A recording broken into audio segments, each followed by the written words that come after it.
It starts with a simple question and ends in objective reality. Through our journey from there to here, we find one another and ourselves. And as the next 24 hours breaks free from our last, we gaze onward in reflection of the day. Come to your own conclusions. Stay vigilant. Welcome to the Daily Wrap-Up.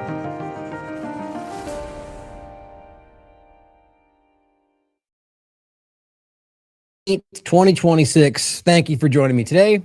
Interesting follow-up to this odd, sprawling, circular conversation of whatever Trump's been doing with Iran, and it's not really resolved.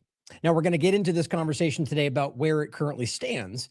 And for those that have not followed this, like every single day, if not every single 20 minutes, the narrative seems to change. Some of this may seem redundant, but I really want to stress today that it's important to understand the many different times this happened. Not going to go too far into that because it's been like 50 plus times at this point, but to really see the nuance just from the 13th, the 14th, the 15th, and understand what has changed. And as of right now, that it's still unresolved for literally the exact same points that we were discussing in April. The idea of the blockade and a discrepancy right now between CENTCOM and what Trump was originally saying and the memorandum of understanding, and whether or not it's supposed to be immediately removed like Trump tweeted or Truth Socialed, or whether or not it'll be removed on the 19th, and whether bombing of Lebanon will stop, and whether that's required right now underneath, within this immediate ceasefire, let alone for the signing of something on the 19th, and whether Israel will be okay with that. And they're not being very public about that. So in the moment, you can see that there's not just discrepancies, not nuance, but direct conflict between the alleged allies against, and then Iran standing there saying the same exact things they've been saying since April.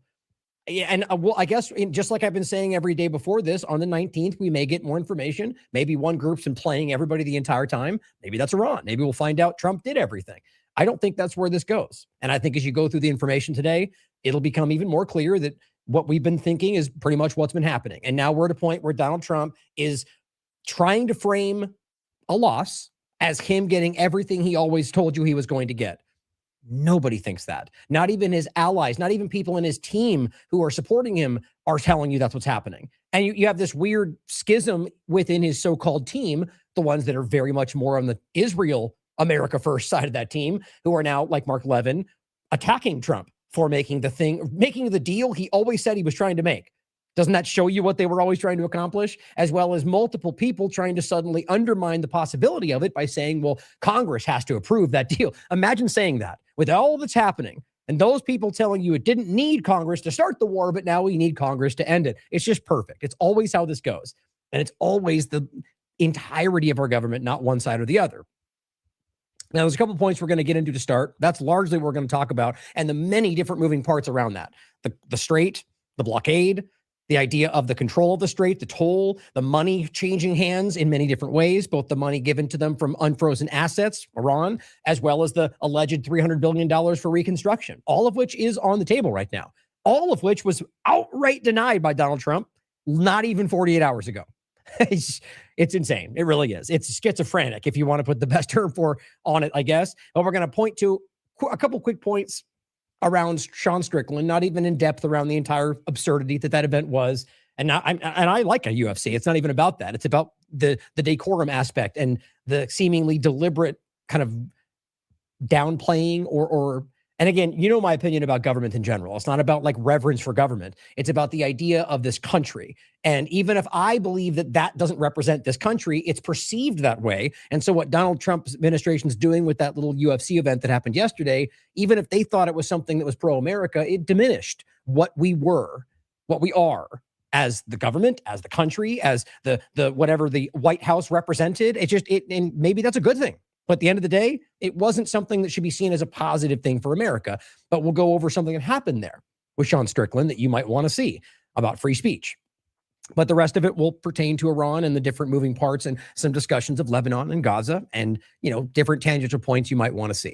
But I wanted to start with one thing that I'm in a weird way, sort of conflicted about. But, I don't support these platforms.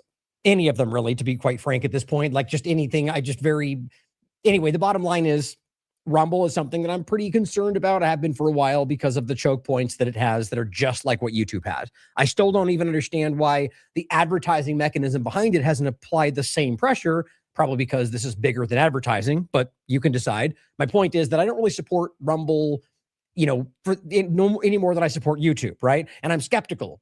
But nonetheless, I wanted to point this out because it's praiseworthy. The last time I reached, like 3 shows ago, I discussed the account that was pretending to be us. And again, one quick nod to, I think, the 29th of July, we're having a big panel on the IMA about impersonation and AI, which this is the same conversation. So look forward to that. I'll be promoting it more as we get closer. But I told you about, I think it was something on my Rumble account, and I'll just show you right now since we're doing this so you can see that it is, what it actually looks like. Oh, here, let's do this. Oh, wait, that's the wrong one. Here we go.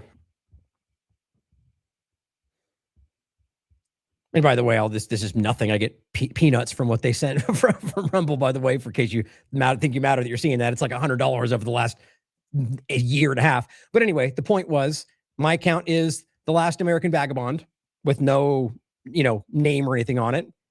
And then this one is, or was anyway, The Last American Vagabond with streams at the end. The other one was channel. Not that matters, but just pay attention because there's people out there desperately trying to pretend to be us to manipulate you. Now, anyway, the point was I reached out to Rumble and I said, this account is pretending to be us. Not in some, tangential way. It's not a free speech at you. They're directly trying to pretend to be us and trick people on our account into signing up for random things, buying things, and usually some kind of weaponized Telegram link that probably steals their identity. Usually shows me that we're over the mark and they're trying to manipulate people in our audience. The point was I reached out to Rumble and I said, this is happening. Had really no intention, no feeling they were going to do anything about it. And very quickly they removed the channel. And so I said, that's interesting. And so I went through and I was going through my stuff today and looked at my show from the day before yesterday. And there was another one. That's this one. The first one was TLAV channel and the other one's TLAV streams. And they both look exactly like my account pretending to be me. I reached out again today and sent Rumble another one and said, this account is yet again a new one pretending to be me and trying to did the same thing, put a fake Telegram link, trying to trick people. And I was probably 3 hours later, they removed it. And I just want to point out that from Rumble's perspective, or rather, that's praiseworthy. I mean, these are people weaponizing the idea of, basically trying to pretend to be other people to get them to think that we're manipulative, or rather just to drive people into the wrong information, any number of things. At the very least, that's a violation of this platform's terms of service. And I just thought that was interesting that they went, I don't know. I'm going to leave it there. I'm not, my point was, I guess first it was, I wouldn't have expected them to do that. Maybe because I feel like they don't support what we do, but it's not always all encompassing, right? Maybe there's people on the platform that are not necessarily on the side of what we think, but that doesn't mean everybody in there. Maybe this team saw it and was like, get rid of it. Either way, praiseworthy. Good for them for doing something that quickly and when's the last time YouTube, any of them for that matter, even Odyssey, like that's something that is just interesting to see how quick it is. Obviously, they're a huge platform with lots of resources. Maybe that's why. I guess the point more so leans toward that it was just honest engagement in this one small thing, even though I don't feel at the content level that it's, they clearly have an agenda, I think, on the way that they collect things on the front page and what they lean into. Ask Steve, he'll tell you that himself. Nonetheless, I thought that was pretty praiseworthy. Now, another point that I wanted to highlight before we get started is the activation tour, rather the Nashville arm of Derek's activation tour, is going to be on July 24th. And it will be in the Loft at Deanne Gallery in Franklin, Tennessee. And as of right now, we were just talking, so I don't want to say this unless something may shift, but he had asked if I wanted to host an MC. I would love to. If that works out, that'll be amazing. If not, I'll be there either way, supporting the entire event and probably doing stuff within it some way or one way or another. And I just hope you guys can come out and check this out. More just to support Derek's amazing work and his tour that he's put together. That's very important. If you don't understand what, if you haven't leaned into his work in general, this will be a good starting point for you to understand where he really is aiming. We all have our different focal points. Derek, more than anything, I argue, is trying to get people to see alternative pathways to what you all seem to be wanting to fight for. We all have different things we aim at, but we all seem to want generally, free speech, freedom of choice, we just have different views of how that's supposed to go, I guess. I guess I'd see most people, I argue. But my point is that this is about trying to open your mind to different pathways to things that you want to achieve. And I think it's powerful. And I think either way, support local independent media. Come out and support us. We'll be there as TLAV. You can support that. Come out and join us. It'll be fun. And it looks like I can see he'll be playing some music as well with his band. So looking forward to it. He also shared it on Twitter. I just shared this out. So make sure you come join us, guys. It'll be a good time. Now, starting on this, the last show we did, Israel's election manipulation ignored. Just want to make sure you didn't miss that, and Black Core and this very gigantic story that was covered by Haaretz, and very little coverage in the United States, shockingly enough. Shouldn't being very facetious with that statement. It's obvious to see that Israel is doing this. And I pointed out in this show how many times it's been happening over the years. The Guardian, Le Monde, major mainstream platforms over the years, breaking stories showing you Israeli entities directly tied to intelligence, like boasting about manipulating presidential elections, about making massive AI fake accounts to manipulate different social media, campaigns, for example. And one of them was about this massive thing where the person was highlighting that, like, I think it was, I misquote the number. It was a while ago, but many different of the points they were making were about U.S. elections, some of which they argued, and they could be lying, were presidential elections. I don't think they were. And this was a new example. This was over the last couple of months. This came out. Black Core, not unlike the similar terminology of Black Cube and Black Rock and all these different examples that are tied to the same point. Black Core is a very obviously connected Israeli entity that is manipulating elections and just got caught for it. And nobody seems to care about that. In the midst of election manipulation conversations all over this country, doesn't it speak for itself? It matters whether U.S. or not, but it matters because of how obviously Israel's invested in manipulating and infiltrating this country. We also talked about the over $1 billion to Pfizer from this administration, Trump and RFK Jr. for new COVID-19 shots. We talked about that. I just asked Jason to potentially make a clip. I usually let him pick what he wants to clip out of the show, but I pointed to that as one, so maybe that'll be coming out in the next couple of days. If you haven't seen it, it's in the show. I believe it's about an hour and 15 minutes in. We talk about the Jeffrey Tucker's, where I saw it first, a child COVID shot and a new adult COVID shot that are being funded by this administration to Pfizer, of all people. And we're going to pretend that this is Maha, or this, as always, guys, the real Maha and the real MAGA are the people that are still out there who are recognizing they were played by this government and the apparatus around them. And that includes the false, independent mainstream media that is the new media. They frame themselves. We also talked about Trump's Iran lies. Now, that was the 13th. So effectively, we're going to be talking about that to today. Not much has really changed, to be honest, other than narrative. We'll get into it. Before we talk about that, a couple things we discussed in that show. One of them was the idea of the Tulsi Gabbard biolab thing that, I mean, almost seems very deliberately timed to come out and be like, the story we all talk about. And I love to see Sasha Latapova coming out and seeing it just the way I did. Absolute BS, she says, brought to you by Muppet Tulsi. Now, I don't know if I would look at it the way that, I can't read this right now. In regard to Tulsi first, before we get to the biolab, the idea that she's being pushed out, it feels like. That's what the data seems to lean, what I see the facts pointing towards is she was sort of muscled out of the way. You got people like RFK Jr., who seems to now be stepping out of the way. That's still developing, but I think that's what's on the table. And many other people in this administration. My question was, why would they have compromised their principles so dramatically and then leave? Or I guess then be pushed out would change that point. But either way, my point is now with her, I don't know how to read this, whether or not this feels more like her doing this to kind of put a stick in the spokes of the agenda on the way out, or because she wanted to try to appease Trump on the way out. So she reads it, I guess, as, the latter, helping him. But the way she says some of these things make me wonder whether this is inconvenient for Trump. You can decide for yourself. Either way, as she says, the Ukrainian biolabs have been property of the U.S. DOD since 2005, which is exactly what I was showing in the last show. This goes well beyond Trump's first administration, but it goes right through it. And right to this very point. And so in this clip where Tulsi Gabbard talks about this, if you haven't seen it, we talk about it in the show I just pointed to, where she highlights labs that we need to find. Seriously, we're talking about the fact that U.S. intelligence isn't able to locate its own labs. And this is all, and she makes the point clearly that these are still operational and still functional within U.S. involvement to this point, which very clearly implicates Trump's current administration, but obviously his last one. And so too with Biden, because it's not a partisan thing. You haven't watched this show yet, but realize how insane that is for them to go, Biden's labs. When they very well, and I pointed to this during COVID-19 timeframes where Trump screamed about China and gain-of-function research and shutting down the Wuhan lab. At that moment, I said this forever, and it still stands. There were multiple labs the U.S. were still contracting with doing the same research. So either Trump didn't know that or it was a big illusion, probably both. But her point was simply that this is an illusion or a ploy. And she says they were purchased from the USSR bankruptcy sale for $15 million. The agreement is literally on the Ukrainian government's website. How much are we, the U.S. taxpayers, paying for this intelligence? It's the same thing I was saying as well.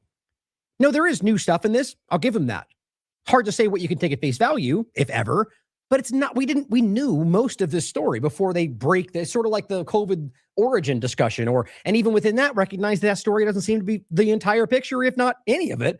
But it was the point that we were discussing it early. They shut us down only to come back around and go, now we can talk about it. So her doing this feels like a massive effort to deviate from what's happening. But I just think it's important to see that other people see the bigger picture beyond partisanship. Now, on the FISA point, just want to make sure you keep seeing this because I'm honestly blown away by this. This is from yesterday. Donald Trump posted this. I got to point out how embarrassing it is that to say something like a few Democrats, guys, that's wildly juvenile. That's sophomoric. That's childish. I don't care who you are. That's like in one time, maybe in the right context, we could laugh about it. And I'm the same point with whatever you want to make in the same context for Republic Dumblikins or whatever you want to do. It's both. They both apply for me. But for him to keep doing that and just to keep, it's. I don't know. I don't know whether he thinks it's funny or he thinks he's tapping into something. It's not even the lowest common denominator. If there's something lower than that, that's what he's aiming for, or that's where he's at. Anyway, I just find it embarrassing. A few Democrats are against FISA. Well, that's not even true. It's clearly Republicans and Democrats, as Twitter continues to fact check on top of the fact that we can prove it. It says with or without Bill Pult going against the DNI and acting. What kind of deal is that? Besides, I'm against FISA if it doesn't come with the Save America Act. Whoa, okay, so you're just being really clear about that.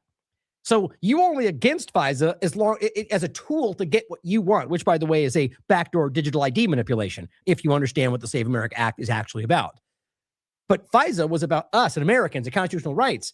And you were against it because you said it was bad no matter what. Nobody should be allowed to use it. But I want it, but I'm going to pretend I don't like it until I get what we want. It's just, so basically what he's doing is holding hostage something that all of the U.S. government wants, left and right, but willing to give it to them, including the next Democrat administration, as long as they give them the Save America Act, which, again, both sides actually want because it's about digital ID.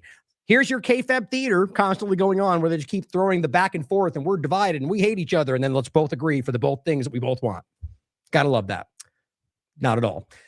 And it goes firmly attached to it. Make America great again. Thank you for our attention to this matter.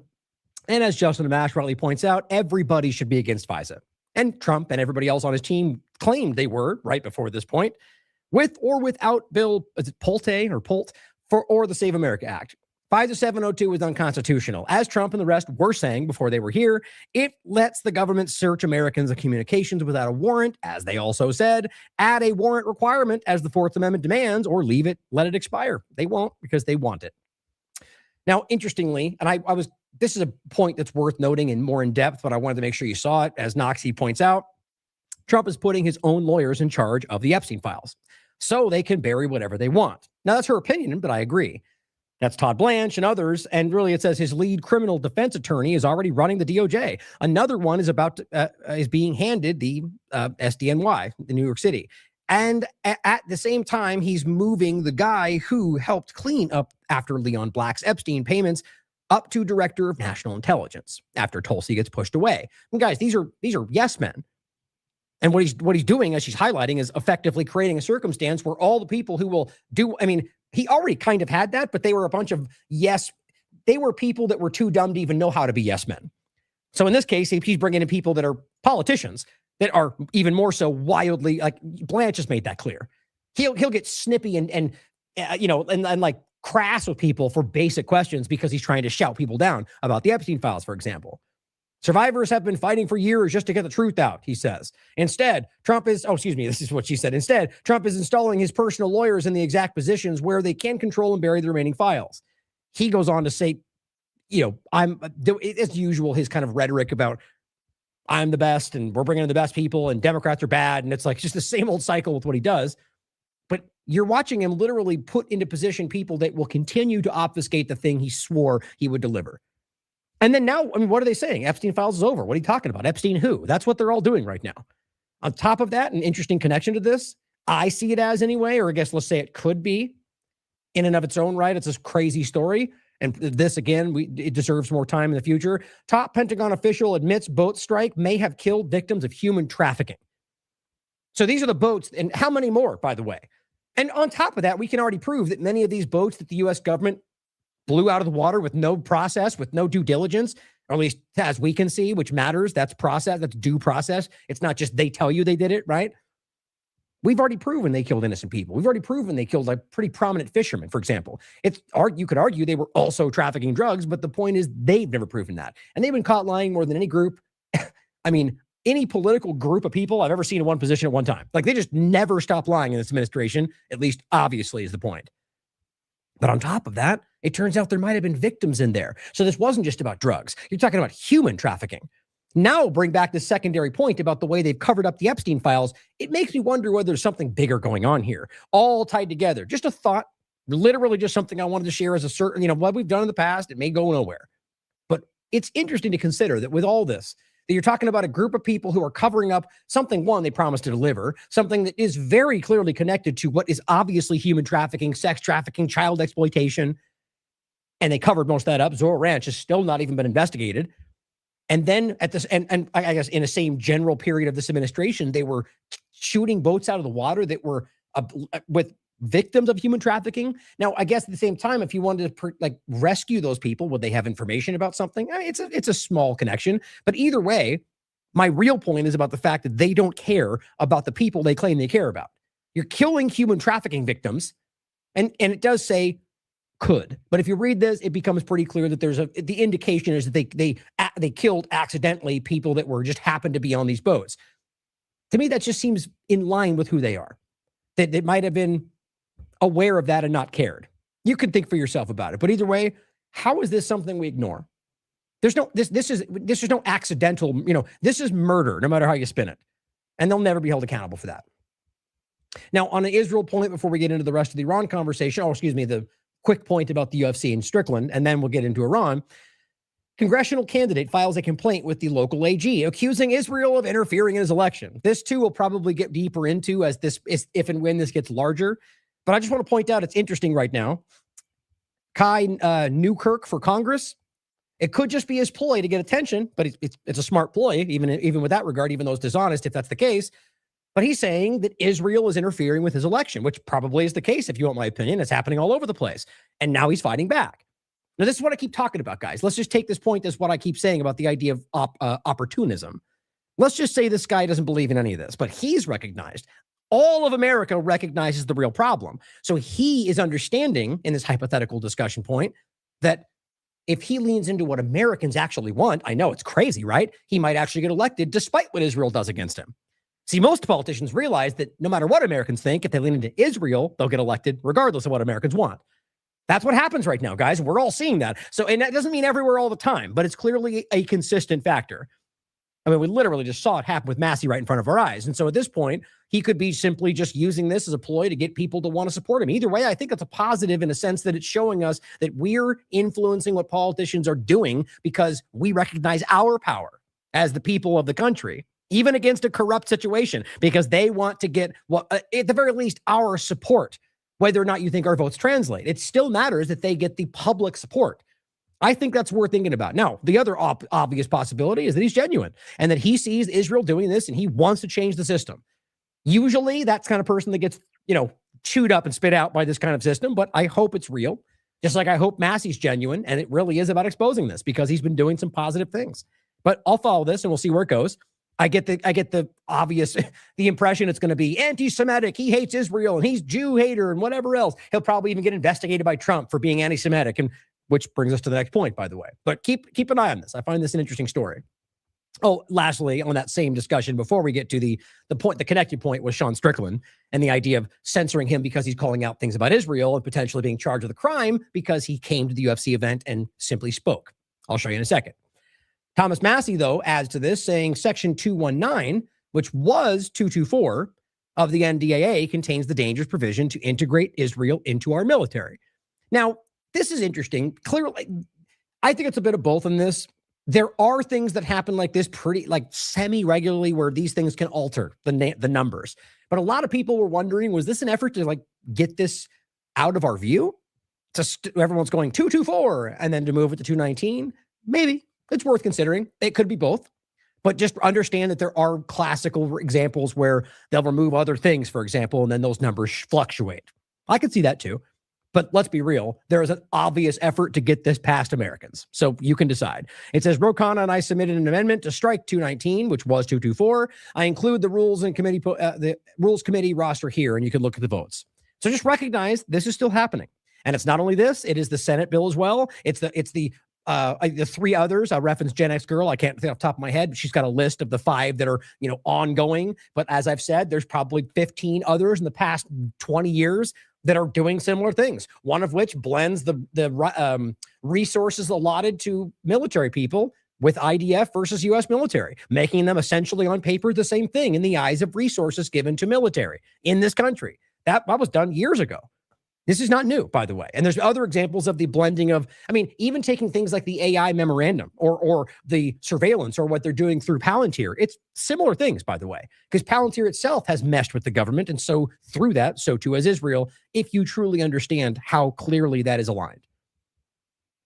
Now, on that very note of suppression of this conversation, the Cradle, UFC middleweight champion, which is important, guys. This is a literal UFC middleweight champion who was pushed away from this event, literally on the surface, because he said things about Israel and because he called Trump a pedophile. That's what the argument is. So free speech. See, clearly, that's what this is. He has been charged with disorderly conduct after crashing the UFC event. That's what happened. He literally shows up, and you got police and marshals and all of these people come out and drag him out of there, literally walk him off and leave and out until outside the event where he was out talking to people. Or actually, no, I take it back. Actually, he was out there talking to people. I believe it's hard to tell with the timing. Let's get the dark video. I'll show you in a second here. Either after the fact, it's dark outside. See, which tells me he was either let go, but he was put in a holding cell. Or in a car, you can see this, where he says, I don't think I broke the law, So to me, that seems like he was either let go afterward or this was another event. Either way, the bottom line is he was taken and first of all, boxed out and then removed simply because they didn't want him there. It says the fighter says he was not invited due to comments made about Trump, and that's pretty clear. Epstein files in Israel. He even calls Trump a pedophile in this clip. And he crashed the UFC event. Plenty of you probably don't care. Because, whatever, either way, for a number of reasons. But it seems pretty obviously contradictory to the principles that the U.S. government right now pretends to uphold. It's obvious. It shows you what they're doing with everything else, guys. If you are outside their team, you're not afforded the same rights. You're not allowed to, and this is what they're doing to people that call out Israel or talk about Palestine or discuss Trump's fraud or any number of the things they'll go after you, and you don't have rights to them. So that's not about America first. That's about Trump first in that context. It's also about Israel first. In this case, as Glenn writes, and you've probably seen this story going around, a 19-year-old college student quietly turns down a job interview. Stupidly, as he writes, telling the company it's because he doesn't want to work for a Jew. Whatever you think about that statement, it's stupid only because it's obvious that's going to upset whatever employer. You could say a Muslim would probably upset just as many people because they see you as somebody who is divisive. But either way, he says that, and it says within 2 days. This is where this gets insane to me. And to be very clear, that's what apparently he said, best I can tell. Literally, that I don't want to work for a Jew. So as a previous conversations, it's always about the misrepresentation of what people think based on Free Palestine, and then also that they censor them, as two separate parts of the same conversation. In this case, it makes a better point because he literally said that. So now you could argue that's racist, disgusting. I think you're a bad person, but it's still free speech. Right? Now, it's not about whether or not he gets the job. It's about what happened afterward, because a job can hire somebody if they want. I've never been the person that says even the idea that you have to require to hire so many women and so many people with different, that's insane to me. It's your business. Hire who you want. Anyway, within 2 days, The billionaire founder of one of the world's most powerful corporations, can you guess which one? Palantir. I know you're shocked. Demands that the company release the students who he is to the world. So dox him, apparently. The company instantly complies and lets out this person's. So you're in the middle of a private meeting, for a job, which clearly is under some kind of privacy, and they release that to the world and say he said this. I mean, take it in any other context. What if he was in there saying that he had a certain sexual preference? That's the same difference. Everybody would lose their minds about that, especially on the left, but neither side cares when they go, oh, he said something anti-Semitic. We're all supposed to remove rights and call it out. No, that's hypocritical in every possible way for people that pretend to care about the Constitution. National media trumpet the incident and spread the student's name and face all over the place. Left, right, all over the place. A senior Trump DOJ official repeatedly urges the public to notify him if the student is ever hired anywhere else. This is Trump's administration. Leo Terrell saying, if the Jew hater is ever hired, please post and I will retweet. So now you're not only doxing them, you're doing what libs of TikTok did around that person at Home Depot that simply made a crass, disgusting joke, if you want to call it that, or rather just an insensitive joke about how Trump, the person should have been a better shot or something like that about Trump's alleged assassination. Important to go back to that alleged point, isn't it? And they went to her job. They filmed them. They got him fired, and they all shared it. And it was exactly what they all pretend they hate when it comes to the left doing it to them. Well, they do hate it, but they want to be able to do it back because they're children and they're hypocrites. So in this case, this is the Trump official saying, make sure we don't get him hired anywhere else. Let's all pile on and stop him because he has an opinion that we disagree with. That is the woke right, ladies and gentlemen. Adults with large influential platforms, pundits, media types, even elected officials, right here on this platform, routinely say things as bad as, and often much worse than, pretty much every other group you can think of without facing a single consequence, let alone a completely unhinged, coordinated campaign of very powerful people to ruin their lives forever, is what he meant. He's right. People all over this platform say all kinds of crazy things. The free speech platform, but it's not, by the way. But now you have a coordinated campaign from the free speech administration to shut down people's ability to say these things. Now, they love to go F around and find out. Yeah, free speech, but consequences. Yes, but that's not this, guys. This is a coordinated manipulation. This is doxing. This is about trying to penalize people for their opinions because you have the power to do so. The job not hiring him, that is F round 5. That is what that means. That's how that's supposed to work. The job can go, no, I'm not going to. And you have a right to say whatever you want. But when you take action to dox them, you're the one breaking the laws, if you will, especially on this platform is what it really comes down to, the rules. But either way, it's about principle, not law in this case for me, the principle of free speech. These people are hypocrites. It's a crazy large story, actually. And then you've seen this clip a million times, right? The clip, and it's much more relevant now, isn't it? That this person, the fact that Terrell literally said the term Jew hater, that said, get this Jew hater out of the country, or if he gets hired anywhere. There it is. You let me know and we'll get him removed from his job. We will remove the jihadist sympathizers and Jew haters. We're going to remove the Jew haters who do nothing to help our country. They only want to destroy our country. Right. So it's very simple as always, guys. Even if you want to pretend that's what they are, like in this case, you could argue that's what that means. It's free speech, freedom of ideology. Or are you telling us that's not what you believe? Obviously, you know that's not what they believe. Or more often than not, they're talking about people that say free Palestine or just call out Israel's crimes. However you want to look at it. And you could even argue this kid is one of those that are out there being manipulated by those telling him that the Jews are doing all of this and looks at the genocide and thinks that's why he hates them, but he's misinformed. Either way, he has a right to think and say what he wants. Right, Ben Shapiro? Right, Dave Rubin? Yeah, the hypocrites suddenly all quiet. It's hilarious. Now, and this is the thread, by the way, I'll include as well, just of the many different clips of him telling you exactly what he'll do for Israel.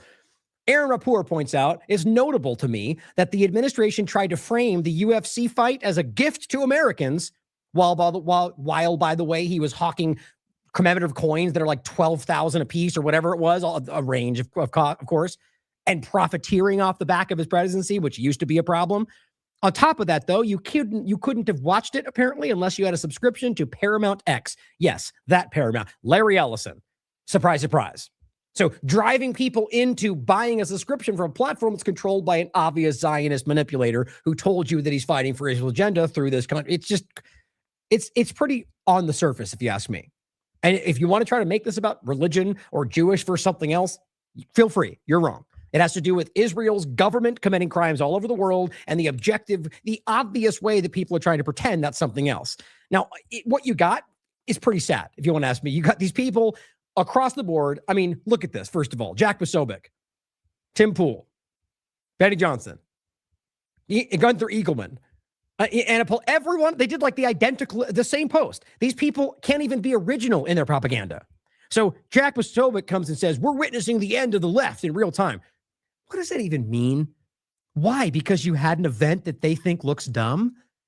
Like, honestly, I don't even think that people like Jack are as childish as this is about aiming at what they think everybody. This is propaganda. But think about what they think of you if that's the argument, that the libs are going, oh no, they had an event that we think is stupid. So it's the end of liberals, of the left. No, guys, this is, as I said, we're witnessing the end of the two-party illusion in real time. And it's profiteers like little Jack here. This is insanely embarrassing. As I said, I like UFC. I'm entertained by this stuff, but this is stupid with this weird stage. I mean, this is diminishing to whatever, crumbling reputation you think this place had. And that's pretty consistent as far as I can tell across the non-team sport partisans, no matter what side they're on. I know plenty of people who are Republicans that love UFC that are like, this is just cringy. It's weird. And so him coming out and saying it's the end of the left, it's like a desperate ply, try to pull you back in to think that somehow this is supposed to be monumental. Frankly, I think it's the destruction of this country, like the dismantling of this country by something else. And of course, Tim Pool, we're so effing back. God, I'm so embarrassed for these people. And frankly, half the time, I think Tim Pool is just playing the role, like almost in a intentionally like sarcastic way, but kind of at the same time real to everything all the time, because people see right through him and he knows that. So it's kind of like, I'm playing the thing you think I'm supposed to be, but then it's real. It's sort of like Trump and Greenland, but it's a ploy, it's a play, it's a joke, it's a troll, but it's not. But now let's get Greenland, but we're still playing you. At what point is it a joke and real? I guess we'll find out when they're occupying Greenland. Nope, it wasn't a joke. We're just kidding. But now it's kind of a troll still. It's like, it's kind of a smart tactic, if you will, because you don't know whether you should call it out or you're being played or, but at the same time, we're so back. The golden era. Why? Because you had some jets and some lights and a fight. I mean, it's just embarrassing for these people, guys. Who cares if we're spending more, if the government's gigantic, if everything's going wrong, if they lied about everything, if the Iran war just completely fell apart. I mean, yeah, but we're so back because of some bread and circus. That's embarrassing, guys. And trust me, everybody is embarrassed for these people. Even their own audience is like, really? They just don't say that. That's my opinion, but I think I'm right. Benny Johnson, there has been an energy shift. Do you feel it? We're going to win. Win what, man? You're in the White House. Win what, man? Libs have been set back 1,000 years by this. Like, that's just embarrassing. They have no answer to what?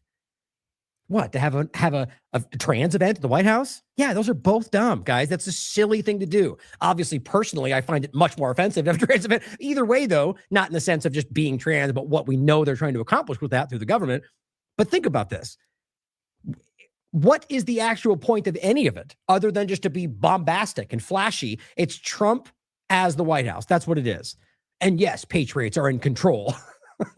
Like, honestly, this guy is laughing at you. That's what I feel like. He's like, this is Elon Musk playing the dark MAGA on the stage and jumping, and we're winning. They're just stuffing their pockets as they watch you all clap. Not you, and you all, I only mean the fringe minority that is now the two-party illusion, in my opinion. Gunther Eagleman says, epic. Some pictures capture a moment, others capture an era. And then he stupidly shares what is obviously an AI manipulated picture that doesn't even appear to be real. You can clearly look and zoom in and see that this wasn't taken from a real picture and then altered all over the place. Added all the different stuff. It looks like a combination from AI of multiple pictures at once. Maybe he doesn't even know that. Maybe he doesn't care. Typical, right? So embarrassing. Look at this one. Anna Paulina Luna. American Empire?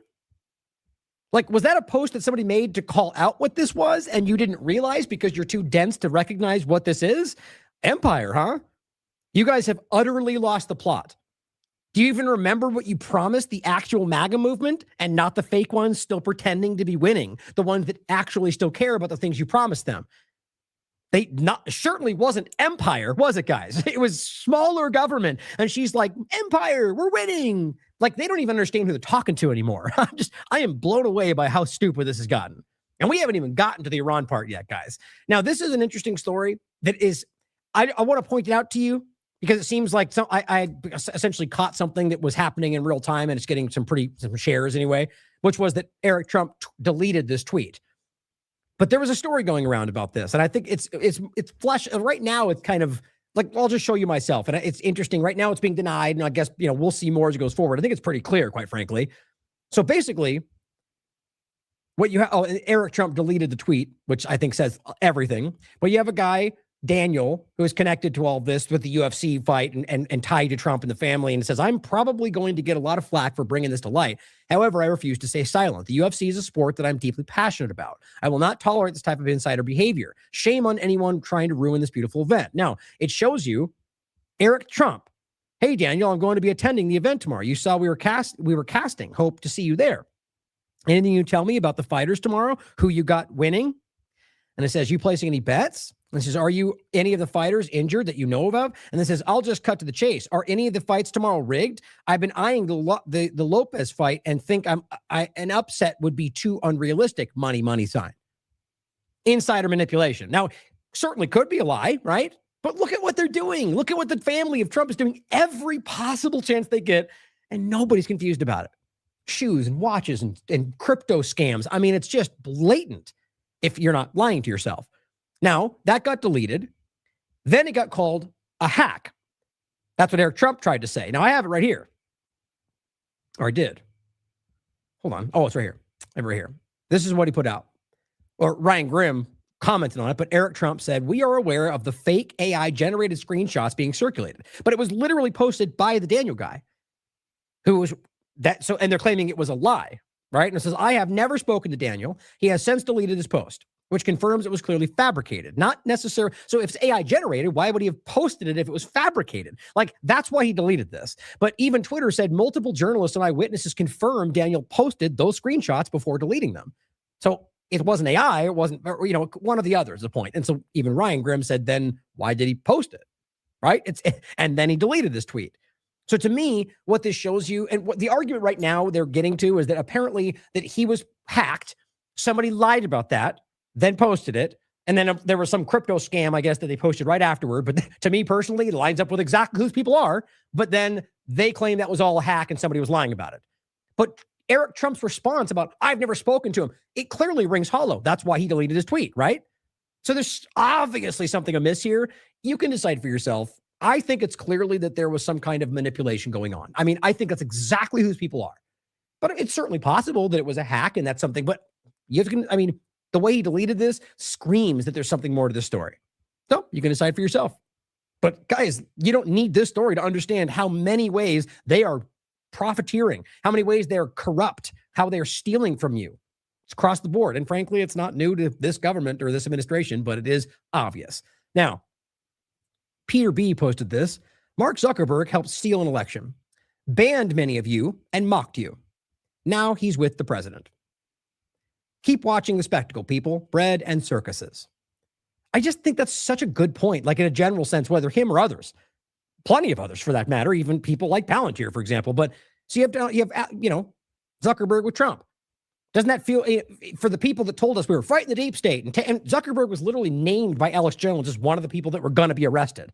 And now it's #winning to the fringe 1%, whatever you want to call the people still pretending like this is going in their direction. That's a great point. And then Bobby here says, absolutely mental how people just choose not to notice this. For the guy who cares so much about loyalty, this flies in the face of that illusion. Not really when I agree with this point, but not really when you understand how this person doesn't care about what he pretends to care about. Trump cares about anybody who will benefit him and blindly acquiesce to his interests. If you look, Iran or anybody else, if they came to the table and said, we'll do what you want, Trump, it didn't matter if he called you the biggest terrorist in the world. Now you're the best guy in the room. And we've seen that. We saw it with Jelani in Syria. Whatever, though, it says, it's a comedy skit at this point. Now, I know where this is from because I saw it. This is Donald Trump and Zuckerberg at the UFC event. It's pretty obvious, quite frankly, but I want to show you something. Now, this is also coming up. I'm doing some research right now in a specific way about this impersonation and different AI overlap for this upcoming IMA panel. I found this really interesting. Now, I've seen a lot of these examples, and I want to do this quickly, but I think this is worth your time to see because right now, more people than you realize are using these AI bots just for basic stuff, searching for research, and hopefully not allowing them to be guided by this and anybody out there going, write me this article or tell me what to say or write this. That's where this goes, and it's terrifying. And you will start to see the difference. You'll notice the difference in the syntax and the way that they write. We're going to put something out about both these things coming up soon from this, it's like a pledge to, you can trust, and you shouldn't still question all of us no matter what, but that our pledge is we're not going to be doing that no matter what. We're not going to allow AI to dictate, and that's so important. And this point is to show you why you shouldn't do that. So check this out. And this is it's important not just to see I guess you could call it being wrong, but that it's a deliberate programming manipulative dynamic that you can even force it to admit. So where is this? Grok responds, this is from Donald Trump's presidential inauguration on January 20th, 2025, inside the rotunda. And then goes on to go, here's the credits, here's the information, not maybe, not I think, but that's the fact, period. And I said, no, it's not. It didn't, because I already knew this. I knew this is very deliberate. And it says, it's a Brazilian jiu-jitsu event, a tournament that Mark Zuckerberg attended and competed in. And then goes on to give you a whole new, fresh grouping of clips, or of credits and information, period. Absolute fact. It's not, though. And I said, are you just effing guessing in the form of certainty? It's like, I was actually kind of blown away by the way that it was responding. And Grok responds, no, I wasn't guessing. And here's what's crazy. He goes, I was initially correct. Then overcorrected based on your denial. The photo was actually from the inauguration. No, it wasn't. So basically what it said is because you pushed back, it with another certain answer responded with something different. And I said, this is even more alarming. And then it goes, yes, it is from the inauguration, which it wasn't. And I said, so you're claiming that Donald Trump was in the crowd of his own inauguration? That's the picture, right? And it says, no, I'm not claiming that he's in the crowd of the photo. It says Mark Zuckerberg is in a photo with a white button-up shirt, smiling, leading into interaction with a white-haired guy with a purple top. Trump is not in this photo. Oh, my God. And I said, this person is Trump. You are ridiculous. Stop guessing and actually look. Search images, etc. That I have to tell you that is insane. And it said, you're right. The person Zuckerberg is interacting with, white hair, purple top, is Donald Trump. And leaves it at that. This is not from 2025. And I said, so not only were you wrong, then we're wrong again, apparently only because I denied it, then doubled down on the first wrong answer, all because you simply guessed instead of searching. Here's what it says. You're correct. I was wrong multiple times, and that was unacceptable. I initially guessed based on patterns from past events. That's insane to me. I mean, maybe it's about them trying to conserve compute or like processing power, but that's not what this is sold as. Not some guess based on its surface level things you're feeding it or who posted it, right? It says without verifying the exact image, which is exactly what I was wanting them to do. Where is it from? Don't guess at me. Tell me where it was from, right? And it says when you push back, I flipped to another wrong guess instead of immediately reverse image searching. And it still hasn't done this. The specific photo is from June 14th at the UFC event. It captures Mark Zuckerberg. And I said, why would you not just start with a reverse image search? Like, seems logical, right? Where is this from? Boom. Let me tell you, because my point is that's a definitive answer. So it immediately could be like search, boom, here's where it's from, here's the answer. But instead it said gleaned, guessed, and sold you an answer. Not I think based on my estimation, but that's a fact. And I said, why would you not just start with that? It says, you're right to call that out. It says, I should have started with reverse image search or direct tool-based verification on the specific photo URL from the X post right away, instead of relying on my pattern matching from similar past events. It says that was lazy and led to repeated errors. Lazy? Hey, you're programmed to be lazy? Because understand, that's not just some characteristic. This is programming. Now it says, again, the photo is from the UFC event. I just said insane. I just said such open manipulation. It responds, yes. It's a striking image of alignment. The photo captures Mark Zuckerberg and then goes on to pretend talking about the picture. And I found this even more crazy. I said, obviously I meant you, and you knew that. So just making my point, I guess. This is how it responded. It says, yes, I knew that you meant my responses. What is happening? And this is Grok literally says, I won't say it because I don't cuss on the show, but it says, I effed up. That's what Grok said. I effed up by guessing early instead of verifying the exact photo. That led to a chain of wrong answers, flip-flops, and doubling down until you forced the issue.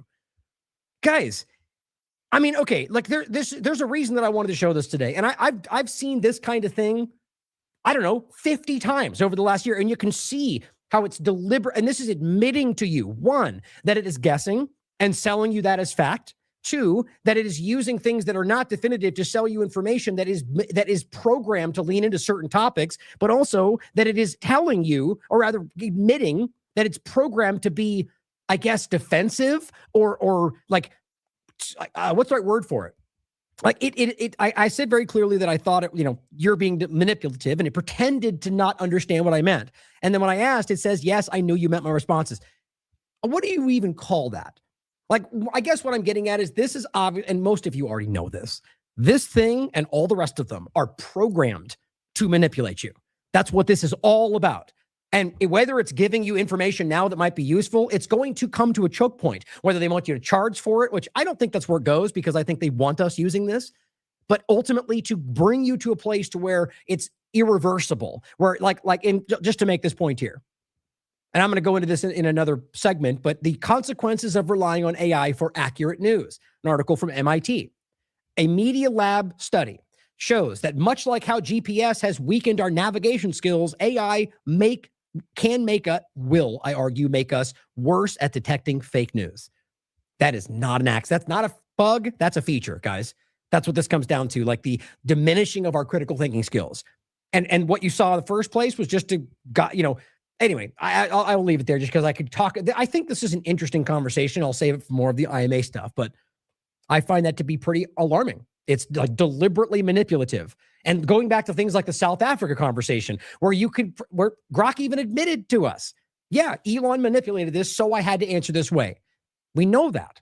And yet we pretend it's not the case. And then, Zuckerberg meeting with Trump, and that's not a problem, right? Just quite obviously a problem, guys. So all that's being said, and the reality of the dishonesty and the profiteering and the just, ignorance, I guess. Let's talk about this deal, or whatever you want to call this. And Patrick Henningsen has a good point and I'll point to his tweet in a second. I think it's in here somewhere, about the idea of the word deal is not really in any international vocabulary in the sense of this point, in regard like a ceasefire and a war setting. That ultimately it comes down to a ceasefire or different, what's the other terms? But the word deal, it doesn't have any specific legal meaning in this context. And they keep using that for a reason. That was his point. That's a good point. But overall, the real thing to highlight before we get into all of it is that this is what right now and over the last few days, they're working towards what they call a memorandum of understanding. That means that there's no teeth to that, because what it means is we're outlining what we're going to agree to, and then we will officially potentially sign something on the 19th, which will then lead to a larger final agreement. But the fact that he's framing it as the deal and it's all done and we did it, it screams that he knows he's failing, guys. I mean, there's no way around that, because 1,000 things could go wrong. The two that I promise you are going to go wrong: Israel's going to bomb Lebanon, which they're doing right this moment, which right now it violates the agreement of we're supposed to stop bombing right now as of yesterday to today. So that alone could be enough. Or maybe they argue they needed pressure and to stop Israel from bombing Lebanon before the 19th, which is when they're allegedly supposed to sign in Switzerland, whatever this is supposed to be. So the point is that right now they're bombing, and if they keep bombing, that alone will be enough to, from Iran's perspective and the memorandum of understanding, violate whatever agreement they have. The other point is the blockade. As you see right in this post, Trump says the deal is scheduled to get signed tomorrow. Oh, this is actually the wrong one. And immediately after it, oh no, this is the right one actually. The deal is scheduled to be signed tomorrow, and immediately after it is signed, the Strait of Hormuz is open to all. Okay, so that would argue on the 14th it'd be open, right? Well, the blockade is still in effect as of right now, and apparently won't be done and removed until the 19th, if even then. So in Iran's perspective, if the agreement now was immediate removal of the blockade, you could argue that that will be another sticking point. But then the recent announcements as of today seem to suggest that that's going to be, we'll get into it. But I want to highlight that early and to understand that at the starting point of this, on the 13th, on the 14th, and today, there's obvious, undeniable discrepancies between what he's saying will happen and what Iran has been saying since April. So it's easy to see who's the one denying that. Again, you could argue that Iran, like I've said a couple times, said they would agree to Trump's points and then just lied about that. And makes them look pretty stupid. But then why would Trump keep telling you it's going to happen if that keeps being the lie? None of this lines up, other than the idea that Trump has been kept out of the circle and he's played by all parties, I guess. But again, I mean, I just don't understand why Trump would keep doing what he's been doing. As the person he is, with the kind of hubris and narcissism, it doesn't line up for me. I just don't get it. That doesn't mean it doesn't make sense. Now, that's what he said on the 13th. And just an interesting point on this, on the 13th, Trump posts an image of him walking with Kim Jong-un in North Korea. I just think that's interesting. And as Mencho Sit rightly points out, just to make the obvious point, we attacked Iran because we can't let them have nukes. Attacking North Korea? Are you crazy? They have nukes. Yeah, pretty simple, right? The idea is that they know Iran doesn't have them, and that's why they're attacking. If they'd had them, they wouldn't be doing this. And even then, still, it seems Iran is arguing that they'll never, well before this, was never intending to ever have a nuclear weapon in the first place. Remember that, because it comes back to what Trump is now claiming he succeeded in doing. Getting them to say the same things they've always been saying is not a success, Donald Trump. And now he knows that. This is an effort to trick you into thinking he won something. DD Geopolitics, 13th. Trump stabbed us in the back. Israel is furious over re-emerging U.S.-Iran deal and doesn't think it will last. Now, this is the reporting. Right up until right now, in fact. And Israel and everyone in any leading position in their government saying, we won't abide by this deal. So that's being said right now. But who's to say this is not some ploy, right? The U.S. and Israel have done this before, and even in different settings, and lied and played the back and forth. Biden and Israel did the same thing. Barack Ravid plays that role.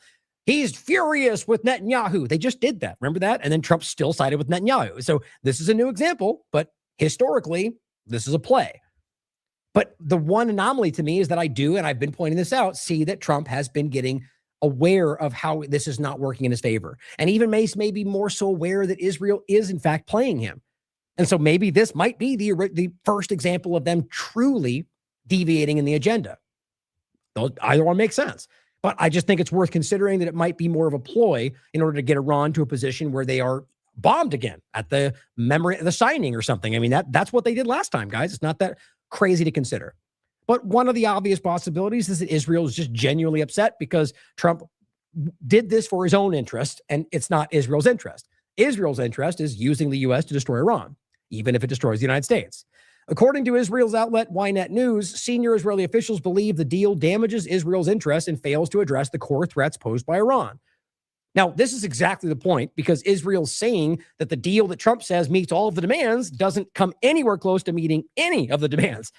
So pretty easy. I mean, look, if you can see that already, it's clear to see that Trump is lying to make it look like he won, because even Israel is saying, what about the missiles you said you were going to stop? What about the proxies you said you were going to stop? What about, I mean, none of that is addressed at all. But that's not to say that it might be when it comes to the 19th. That's a possibility. Our voice is not being heard, they say. Another went further. Trump stabbed us in the back. I don't know. It just feels a little bit performative to me. I guess we'll find out. Still on the 13th.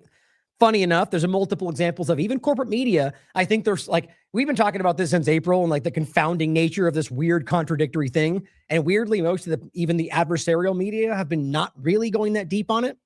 But what I find humorous is right now, many of them are confounded by the contradictions between these two deals. It's true. They are completely contradictory, but I'm amused by them being confounded by it. But here is, what is this, NBC, ABC, discussing that exact point. The hypocrisy, the fact that these things don't align, and Trump is yelling, we did it, it's over. And it's not even like every other moment before this, the same point where Trump says, we have a deal, and Iran says, no, we don't. And that's what ends up happening.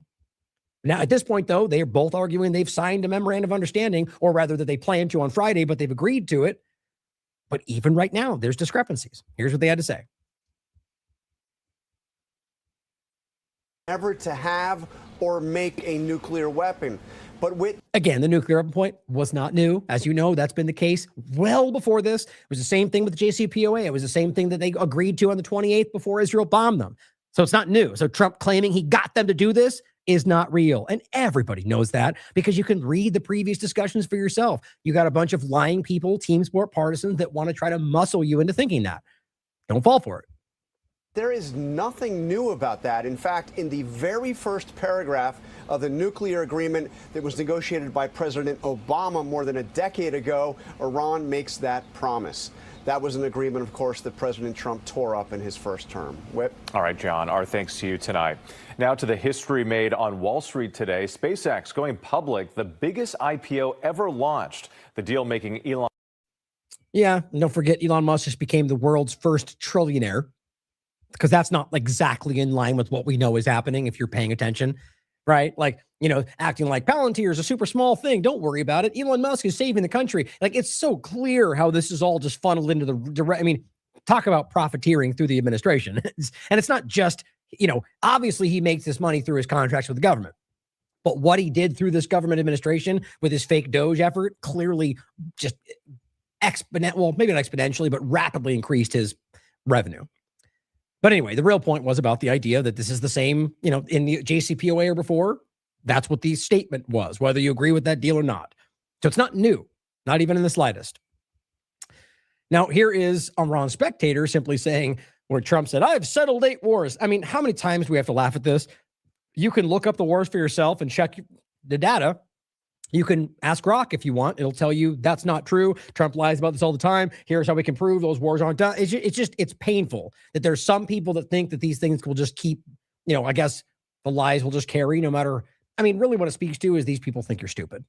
The Alex Jones and the Eric Doughertys, they think you're dumb. They think you're too stupid to recognize that these things are, you know, MS-13 or whatever it is. They just lie right to your face and think you're going to fall for it. Some do, not the most, I think. But he says, I've settled 8 wars, actually 9, and now it looks like we could have a 10th. As I guess Iran says, this man actually started a war, lost it, and fools everyone by saying he settled it. Now, even if you don't think he lost the war, the idea is that they started this war. So no matter how it ends, it's not, he doesn't get, you know, the idea that he gets credit for stopping the war. You initiated this based on illegal factors, you know, so it's just, and on top of it, clearly they did not win this, guys, as it stands right now. Ryan Rosbiani on the 14th, 7:34 in the morning.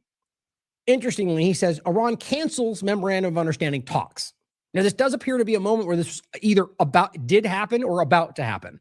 As he says, Iran's lead negotiator, Dr. Ghalibaf, you know, the one originally that Trump told you was an insider working for him, lied about boats going through the straits, just like he did a moment ago that Hegseth is still claiming. You could prove it didn't happen, by the way, and he's still arguing about, oh, this oil is a big organization. Iran's lead negotiator says the Zionist incursion into Lebanon, specifically Dahiya, has once again shown that America either lacks the will to fulfill its commitments or the ability to do so. Because on the 14th, Israel bombed Lebanon, right when they were saying they agreed to stop and Lebanon was a part of it. What did Israel do? Bomb Lebanon. Because of that. And he stated as much, guys. That's not a secret. And so he came out and said, look, clearly, you guys are, you know, it's not whether you think they could control the Israel or they could stop, you know, sending money or stopping the munitions or however you look at the situation. Iran has made the clear statement that those two are connected with this discussion. So no matter who does what, you're both responsible. That's the real point. But it says, by giving the green light to the regime, you cannot gain concessions. The game of bad cop, good cop is outdated. And see, that's what he's saying, pretending that they're against each other. Because as I understand it, based on the inside information, Trump gave the go-ahead for this bombing. So how do you make sense of that? And it says, if you lack the will and ability to fulfill your commitment, speaking of continuing the path is not possible. And this is what he posted right here. Now, what's interesting is and this is just kind of quickly going through the series of events before we get to today. What appears to have happened was that after they bombed Lebanon, Donald Trump reached out to Iran, and this is how the story goes anyway, and offered them last-minute concessions to make sure the deal kept going. That seems 2 things to me. Desperate because you clearly need to get this out of the way, and 2, because he was so desperate to have this happen on his birthday. As much as that sounds crazy, guys, that was a huge factor for Trump. It's very clear. He wanted this to be like the funnest day and celebrate. And he even made that a thing at his event, even though it's not actually what happened. And I'll point that out in a second. There was a clear effort by Iran to make sure it didn't happen on his birthday. But it says, however, after last-minute concessions offered by Donald Trump, Iran was persuaded to forego an attack they were planning for Israel.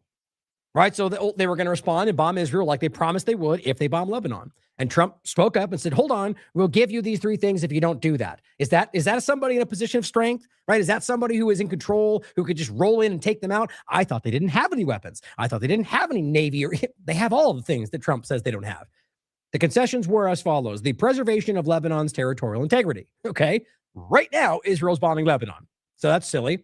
Israel's withdrawal from the Lebanese border. Israel has been screaming about, from everybody. Netanyahu, Ben-Gvir, Smotrich, everybody. We're not leaving Lebanon, Syria, Gaza, any of it, no matter what. The deal is not for us. That's what they're saying.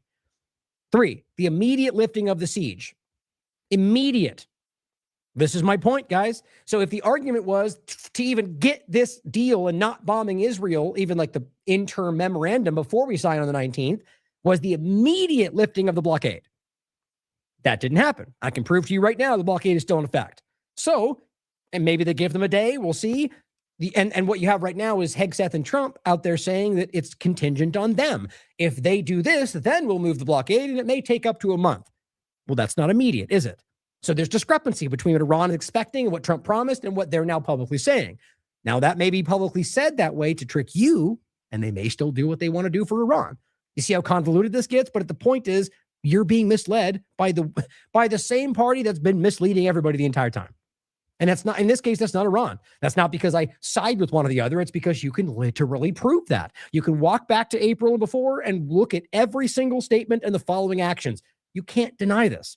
Trump has either been lied to or lied to you the entire time. And I could argue that lied to was from Iran. That would make sense, but it still doesn't change the fact that it's been one clear manipulation the entire time. And publicly, whatever they say to Trump, Iran has been saying, this is what we expect. That's what we're standing by. And that's never changed, even to right now, by the way. It'll blow your mind when we get to the actual outline of the deal. Of course, Betty Johnson on the 14th. Breaking! Donald Trump announces the U.S. and Iran have reached a peace deal. Nope. What they reached was the agreement on the memorandum that might be signed on the 19th, which would then allegedly go on to a larger deal. Funny how these people are either this bad at their job or very dishonest. Trump says the deal with the Islamic Republic of Iran is now complete. That's not true, even based on his own information. Congratulations to all.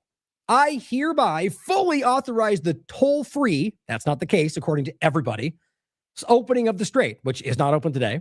Simultaneously herewith authorize the immediate removal of the United States naval blockade. Immediate. So here he is posting that statement. Immediate removal, just like he offered them. Clearly, that didn't happen. So the real question is that because they don't listen to him and they're listening to somebody else? I don't know, like the ultra-religious Zionist Hegseth, who listens to somebody else and not the commander-in-chief of the United States military? I don't know. Or was he lying to Iran? You can decide. So Eric Dougherty comes out on the 14th and says, I'll play this clip from Vance because Vance is the one that said this. But he says, President J.D. Vance, Vice President, announces an agreed to Trump-Iran peace deal with these 4 things. Here's what Vance says. Well, I think it's a big moment for the United States of America, thanks, of course, to the president's leadership and the hard work of the And remember, this is on the 14th. Entire team. 3 things that I think are important for the American people just to appreciate about what this deal does for all of us as Americans. Number 1, this is the immediate opening of the Straits of Hormuz. Okay, right there. The immediate opening of the straits. Now, what you're getting already is people like Hegseth trying to water that down and saying, well, it's immediately going to start to break down, but it might take a month. That's like, they really think we're that stupid, guys. No, these words have meaning, and all they're doing is trying to make it look like they didn't either get lied to or get tricked by just like blending their word. You know, immediate is now, right? Later is later. You can't pretend like we're going to immediately remove it later. That's what they do, though. It's pretty sad. And, of course, the lifting of the naval blockade that we've had on Iran along with it. The number 2 thing that it means is that Iran will never have a nuclear weapon, and not just... Which they've already always said. That never changed. Pursue a nuclear weapon, but procure or try to buy a nuclear weapon as well. That's built into this agreement. And then the third thing is, and this only happens... Oh, and by the way, which we'll get to in a second, that's actually not the agreement. Appears the agreement is that they don't have any that essentially that they will still have a nuclear program. I'm not even making that up. It's what has been confirmed by almost everybody. I haven't even seen Trump deny that today. He probably will, but you have to laugh at how weird this all is. If Iran delivers on their promise. And so there's an approach here where we verify and where there are real benefits so long as Iran meets their end of the obligation. Nope. But if the None of that's the case, right? We just showed you. They didn't say if and when, they said immediate on all fronts. If the immediate removal of the blockade was the point, how can that be contingent on whether they do something? I mean, they've worked themselves into such a contradictory position that in one sentence, in one interview, you say things that are fundamentally contradictory. And maybe that's a tactic, in fact, to get you confused. But either way, they're cornered, guys. It's obvious what's happening. Iranians comply with his deal, it is going to fundamentally transform the Middle East for the next 50 years. It's going to end the war. What he's trying to say right there is that's a $300 million point. He ends up later discussing it because he was point blank asked about it. But that's he's framing that point as, and then also we're going to fundamentally change the Middle East by the coalition from the Middle East to give Iran $300 million. No, what you did was basically shield the idea that you ended up giving them $300 billion to pay for what happened in this war.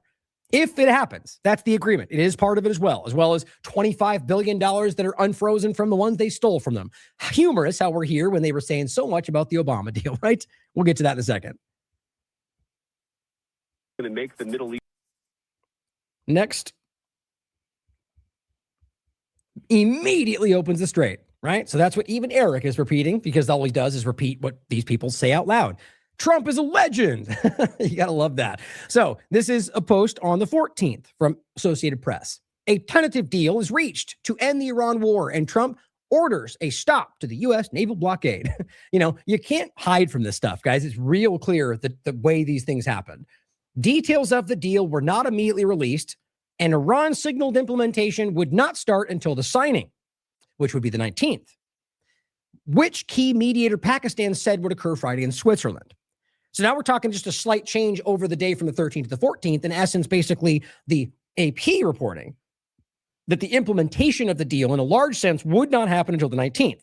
But the points they agreed to, which was the blockade and what was it? Now I'm blanking on the other one. Just basically the blockade and I think one other point would be immediate. Not wait to the 19th, but that would happen now. And those were the concessions given to Iran to not bomb Israel. It's a clear series of events, guys. Now it says, but the memorandum of understanding over the war already faced intense challenges. And that's not some kind of ceasefire agreement. That's simply just outlined what you're going to agree to and signing that. That's a memorandum of understanding. So Trump even claiming that is a deal itself is also a deception. And that's even what Iran is saying. Israel's continued hostilities with the Iranian-backed Hezbollah, militia Hezbollah in Lebanon, where Israel bombed Beirut's southern suburbs Sunday. Funny how we're just not even pretend. Remember when they used to pretend like it was always a Hezbollah stronghold? No, they're literally telling you, yeah, they bombed the suburbs. They murdered a bunch of innocent people. This is a casual report. Nearly derailed the negotiations. That's what we're just telling you. Israel bombed Lebanon deliberately to stop the negotiations. Meanwhile, the deal gives just 60 days to resolve what to do about the stockpile of uranium. Now, isn't that humorous? How Trump said, the only thing I care about is the uranium. What about Americans' interest? I don't care about that. I only care about the bomb, which is what he said. Asked about gas prices, asked about growth. No, I don't care about that. I care about the nuclear issue. Weird how that's now not the issue. Now it's about pretending you win by having the strait open, which is the case before you started. About no nuclear weapon, which is the case before you started. And acting and then saying in 60 days, we'll eventually talk about whether or not. That's an utter failure with everything Trump was saying. And this is the case that even Iran knows that they never, based on the information we have, that they weren't intending to do anything with it anyway. It says that took years to resolve in Tehran's 2015 deal with Obama. Years for them to map that out. And so they have 60 days to do the same thing. U.S. President Donald Trump unilaterally withdrew America from that accord, the JCPOA. It's the reality, guys. I mean, they love to lie about these things. I've gone over it 100 times. Trump pulled out of the JCPOA because Netanyahu drove him to, claiming they were making bombs. And the proof is, as we've seen every single time before, that's not the reality. And because they pulled out of that deal, the legal Article 36 within that deal allowed them to enrich uranium because they pulled out of the deal. It's very easy to look up, and I've proved it on the show many times. And so that means when they increased enrich uranium, which by the way was for their civilian program, it was within the deal. And then eventually, because it became defunct, because Trump never returned to the deal, and so then they initiated some new safeguard agreement with the International Atomic Energy Agency. Israel doesn't even have an agreement with them. And we're outraged that Iran has an agreement with a group to safeguard their, I mean, it's just so it's incredible. So that's where we ultimately ended up, where they were at the International Atomic Energy Agency. They ended up having 60% enriched 1,000 pounds. That's before they got bombed on the 12-day war. And that was within their safeguard agreement, according to the International Atomic Energy Agency. And that was nowhere near being able to create bombs, let alone use them based on basic understanding of the process. Not Witkoff lying to you, not the White House deceiving you, but actual understanding of the process. And I'm not talking about me, or people that understand these things. He added, I hereby fully authorize the toll-free opening of the strait. Also not the case. Toll is the control of it, according to their own statements from both sides, is Iran. Now, so he lied again and simultaneously herewith authorized the immediate removal of the blockade. Iran's deputy foreign minister confirmed the agreement on state television, but said Iran would not start implementing it until it was signed on Friday. Now, it says Iranians, and again, so even that, you could argue these statements by Trump don't line up since it's not even happening till Friday, but the ones he did agree to were immediate. Iranian state television cited the Secretariat of the Supreme National Security Council, or Secretary Council, saying the war on all fronts, quote, all fronts, will end immediately and permanently beginning tonight. So that's one of the caveats. Like, so the 19th is the deal. We'll, what we discussed will go forward, but immediately blockade ends and all fighting stops. And it says, where was it? And will immediately and permanent beginning tonight, but that the U.S. blockade will be terminated immediately and in full. Oh, the point was, as it says somewhere in here, or at least one of the other articles, that obviously, as I've stated before, that includes Lebanon. All fronts. So that is important, right? So that means as of right this moment, because this is the 14th, they're still bombing Lebanon. That's a violation. And the blockade is still in place. That's also at least a violation of what Trump said he would do. It was not clear who from Iran would sign the deal on Friday. Vice President J.D. Vance told Fox News the White House was still figuring out who would attend. It says, quote, I certainly plan to be there, but it's possible the president himself could be there. Why wouldn't he be there? Like, if he's not, that seems weird to me and almost telling. Quote, I am somewhat concerned that Iran's view of the agreement seems different from what the American negotiating team is claiming. Lindsey Graham wrote, I find this is really important to me. Right now, what you're getting is this weird, deep, like right now, Graham and Mark Levine, all these different people who are clearly pro-Israel over the U.S. government, or U.S. people rather, have been like lockstep with Trump. Whatever Trump does, we're supporting him. Get Iran, go after it, And then suddenly Trump at least pretends to make a deal, and these people immediately show what they're doing.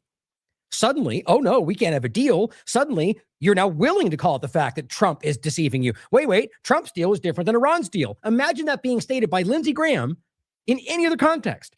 Or the fact that suddenly Lindsey Graham and Mark Levin and plenty of others are saying, whoa, wait a minute, we can't just end this deal even if Trump signs this because Congress. You can't make this up. They're the same people who don't care about that when you started the war because they're not interested in anything other than destroying Iran for Israel at the expense of Americans. The deal likely returns the region to a status that existed before the war, AP writes, but with Iran having proven its ability to disrupt shipping in the strait, really just to control the waterway. The waterway is crucial to significant shipping of oil, natural gas, related products like fertilizer, and its effective closure rocked the global economy. Again, closure is the incorrect word, but most people are saying it was never fully closed. Even this last moment when they said that, you could still look at the tracker and see that there were some of the ships that were going through. If any ship was going through, that's not closed. It's restricted. I'm going to stand by that because that's the truth, and accuracy matters to me. But it's also important for the original statement, original time frame, to see that they were letting ships through, not the current restriction level, but anybody other than the people fighting them. China was making that very clear. Even the lie that they say about Trump's blockade, saying we stopped everybody, China was proving that wasn't the case. So anyway, it's important to remember that because what I think the case was is the U.S. government and Israel believed Iran was going to shut it down, believed they were going to use mines. None of those things actually happened because Iran realized that would only turn the world against them. So they didn't. And I think we can prove that today. And so what happened was the Trump and Israel dynamic was making it look that way. They wanted you to think Iran caused this, even though their blockade was the one put in place. and the insurance dynamic and the lie about the mines. They created the closure because they wanted the world to turn on Iran. It didn't work.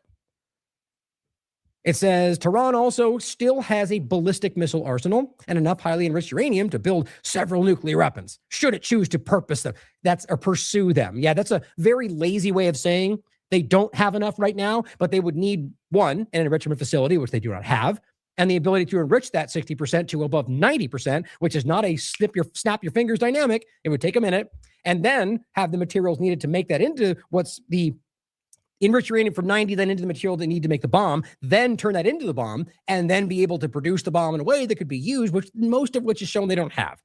In any case, it's quite a bit different than saying they have this and they can make it into bombs. They want you to think, even AP, that they're so close to having weapons that they do not seem to have, according to our own intelligence, by the way. The U.S. has sought the removal of the enriched uranium from Iran as part of the deal. Russia has offered to take it, but Iran insists it wants to keep the uranium. Okay, that's the 14th, guys. Let's jump forward. Oh, actually, first, the couple points on the 14th to 15th and discussion of the blockade itself. And then we're going to get into the 15th and talk about today. Here's the U.S. CENTCOM on the 14th, middle of the day. Already at this point, this is supposed to be something that's diminishing, right? It says, a U.S. sailor aboard USS Millis stands watch as the guided missile destroyer transits regional waters supporting the U.S. blockade against Iran. As of June 14th, CENTCOM have redirected 142 commercial ships that complied and disabled 9 that did not. Maybe it's because those 9 thought you could go through the strait because Trump said it was open. Well, maybe that. But on top of the fact that 142 commercial ships, these are mercenaries, pirates, terrorists. 142 commercial ships they're stopping. And so who's causing the blockade? You think 142 were all going to Iran's ports? No, it's not a blockade of just Iran. It's a blockade of the strait. They are enforcing that. And these aren't, I mean, how is that even a military act? You're not stopping Iran. You're stopping other people's commerce. These people are criminals, guys. And so what's crazy is they're telling you that on this day, we were still enforcing it. Now, as of today, I can see the same thing. Charlie B was the one that posted this update from the Fifth Fleet from their account. Blockade of Iran ports remains in effect as of when I started this show, pending execution of the deal on the 19th. Okay, quite the discrepancy, don't you think? As of today, even Reuters is pointing out that that's the idea, that it'll be on the 19th when it stops. But Trump said it would be immediate. So did everybody else reporting that. And it reported from Iran's side that that's what Trump offered them in order to get them not to bomb Israel. And now we just, oh, wait, never mind. It'll happen later.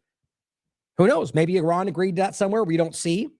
I feel like that's an obvious potential problem for this going forward. But the Lebanon bombing is obvious. That's one you can't deny anyway. Do not attempt to cross until explicit directions given, he says. Good advice, because even though Trump said, go ahead, do it, clearly it's not open. Just the simple point here, you can read more into it. The idea is clearly that it's right now closed. And CBS News, as part of the agreement being performance-based, Hegseth would not comment or commit to when the strait would reopen, other than immediately, which is what he said. But then he goes on to say, ultimately, the blockade will stay as the strait opens, okay? And then the blockade will open and the straits open. And if that takes 30 days to fully mature, whatever the hell, that guy's so bad at this, or 2 weeks to fully mature, but it will start immediately, as the president has said, clearly. So immediately it will open, but we'll still have the blockade, which means it's not open, but you'll kind of open. The straits will open, take 30 days though, maybe 2 weeks. We'll see. This is just them trying to kind of smooth out an obvious discrepancy, and they're failing. So the real question is whether Iran is in agreement with that. So this is Sharif from Pakistan. He is the prime minister of Pakistan. Posted on the 14th at 4:15 p.m. Following intensive talks, we are pleased to announce the peace deal between the United States and Iran. Both sides have declared the immediate and permanent termination of military operations on all fronts, including Lebanon. That was on the 14th. Israel's bombing Lebanon right now. Again, arguably what appears to be the reporting with Trump's allowance. The official signing ceremony will be on Friday the 19th in Switzerland. Okay, well, that's not happening. Even on the 14th, that wasn't happening because Lebanon was still happening. The blockade is still in effect. Both of those things are not permanent removal of military operations. Okay, continuing. Here is Iran on the 15th, 8 in the morning. And this is a response from Iran's foreign minister to Israel's claim that they will not withdraw from Lebanon. And what it says is, we know that Israel never takes any action without the consultation and direct coordination with America. I honestly think that's kind of them trying to barb them. Like trying to promote not promote what's the word I'm looking for? Trying to get them to react. So because I'm not sure whether Iran sees it as Israel beholden to the United States or vice versa. I've heard them say it both ways. This to me almost feels goad them is what I was looking for. Trying to get Israel to react. I'm not sure. Or maybe they just really think that. And they're simply saying the point is either way, both of you are responsible for what happens. It says, therefore, we hold America directly responsible if it fails to force Israel to submit its obligations as part of the memorandum of understanding. Meaning, if Israel bombs Lebanon, the U.S. is responsible. That's what they're saying. And that's what they've said the entire time. Now, the IDF will remain in security zones in Lebanon. The area will be cleared of all local residents, is what Israel said today. They're not even, there's no pretense anymore. Not Hezbollah. The Lebanese people that you otherwise claim you're protecting. No, we're going to get everybody out. They're further occupying Lebanon. They always have. You can go back to before Hezbollah even existed, and you can see Israeli tanks lining the streets and taking over territory. It's what they've always done. The world's becoming aware of this, guys, but this is on the 15th. So it's obvious they have no intention of working with this deal. And this is today, 6:30 in the morning. They're bombing locations in Lebanon. Now, Ryan Rausbiani points out the clear example that Israeli officials are openly telling you that they not only don't agree with it, but they will break the deal. Defense Minister Katz, Netanyahu, Smotrich, Ben-Gvir, all of them saying, no, we will not abide by this and we will not listen. Very public. Here is Ben-Gvir in particular saying, we are not partners to this agreement, and that does not ensure our security, and it does not bind us in any way. Well, they're the only ones to think that. Everybody else in this agreement believes that Trump at least somehow can stop them from doing this thing, and he's assured Iran that they would. And here they are bombing Lebanon today. Here's another article from Ynet News. Netanyahu to Trump, we will not withdraw from Lebanon. There you have it. That's today. We are not committed to an agreement. You can't get much more clear than that. So just right now, guys, you can stand back and go, okay, it's very obvious unless there's a bigger ploy happening, which that's possible, that this is all designed to another decapitation strike. That seems like what they are going to do because they're losing, and I don't think Trump can stand that. But either way, the point is there's a discrepancy. And bombing Lebanon and what they're doing is going to cause the deal they think they're making to never come to pass. And again, so the same thing we've been saying since April. Now, here is a report from mainstream media. Again, this is from, technically this is late on the 14th, but we're, going forward in the conversation. What you have here is a correspondent from, what is it? I can't see the platform. Mainstream media, all the same to me. Exposes Trump's fake peace deal is what he writes. This is Furqan. She confirms massive daylight between both deals. And you know this already, but I'm just, again, humorous that we see mainstream media sort of confounded by this when it's been consistently what's been happening for months. Also know is that this would kick into effect a 60-day negotiation period where the most difficult issues still need to be discussed. We know that there has been some statement that there would be an obtaining of the Iranian enriched uranium by the United States. That is still a detail that's yet to be determined, as well as its civilian nuclear program. Each side saying that the memorandum of understanding that they've agreed to is quite a bit different. So there's a lot of daylight in between what both sides are saying publicly this memorandum of understanding contains. And while we've reached out to the White House for a text of it, none has been made public thus far. And that's interesting. I hear that from everybody. There's never been so what they're getting is leaked reports from different sides, but there's not been some we both signed it and here's the document that we all stand by. What that shows me is a decision to in some way manipulate that deal for Trump's benefit. Because like I've been saying, Iran has been stating and publicly releasing the same 14 points since April. And so it's pretty clear that they're standing by that. Now, again, there could be something happening behind the scenes, But then that would hurt them if they've been publicly saying this is what we believe and then they do something different. Trump, on the other hand, has been saying, I agree, and then lying and cheating and deceiving. And right at this point, it's if there's this discrepancy, clearly it's in the interest of Trump to have that opening, right? Because even Mark Levine was screaming about how nobody showed this deal. How dare they? Like, Israel hasn't even seen it, which I don't believe, in fact. But either way, that's the argument, acting like Trump is now betraying Israel. Because clearly he's America first, right, guys? It's pretty crazy. Now, here is the actual points. Here are the actual points. Now, this was released on the 14th at the end of the day. But as of today, which we'll actually get to the Reuters article, kind of breaking it down in general, these are correct. The issue is whether or not Trump and his team are going to abide by it. This is from Iranian media, released a short version of the 14 points that they've, this is the same thing you've been seeing the entire time. Permanent and immediate halt of all war fronts, including Lebanon. A U.S. commitment not to interfere in Iran's internal affairs and to respect their sovereignty, which they can agree to that, but they never will. The complete lifting of the naval blockade within 30 days. Now, that's what's interesting because that was the original point. But remember, on the 14th, Trump had to reach out to him to get them to stop because Israel bombed Lebanon. And so what he said was immediate then. We'll give it to you right now. That was a concession he gave. That's not what's happening. But either way, the removal of the blockade. A U.S. commitment to withdraw its forces from the areas surrounding Iran, which is, guys, they're never going to agree to that. That's every base. What is that, like 50 bases around Iran? And it says the reopening of the Strait of Hormuz within 30 days under Iranian arrangements, meaning their control and their toll.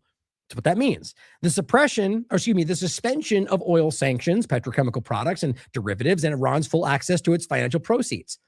What I find humorous about this, no matter which one you look at today, they've just spent the last so many months telling you that they're terrorists and monsters and they hate your freedom and they want to kill every Jew and they want the worst monsters ever. And then, but we're going to make a deal with them and give them proceeds and their money and they're going to control the strait. How does that make sense? The point is, you must see by now that their narratives are always hyperbolic. When they turn Renee Good and Preddy into monster terrorist mercenaries, and none of it's true. Or it's what they do every single time. In this case, you have to recognize that this is them conceding. But if you believe their original narratives, that's got to be pretty upsetting. Because now they're making deals with terrorists, or however they wanted to frame that. The requirement for the U.S. and its allies, number 7, to present reconstruction plans for Iran worth at least $300 billion. It's just crazy. 60 days of negotiations to reach a final agreement based on the nuclear issues, meaning that nuclear won't even be coming into the conversation until 30 to 60 days, like we've been telling you since April, like Iran has been saying. And that Trump said, no way, no how. And then here we are. Iran's reiteration of its commitment under the Nuclear Proliferation Treaty not to produce nuclear weapons. Okay, so do the same thing you've always been doing. Good, we win. The release of $24 billion of their frozen funds, which is really frustrating people for obvious reasons. You can't spend months telling us how bad Obama's thing was and how they gave them money to do the exact same thing. And in fact, with $300 billion for the reconstruction, a hell of a lot more. That's why they're trying to hide that under some coalition and some idea of rebuilding the Middle East. You're still giving them $300 billion. And it's kind of come from at least some degree from Americans, as much as they're going to hide that.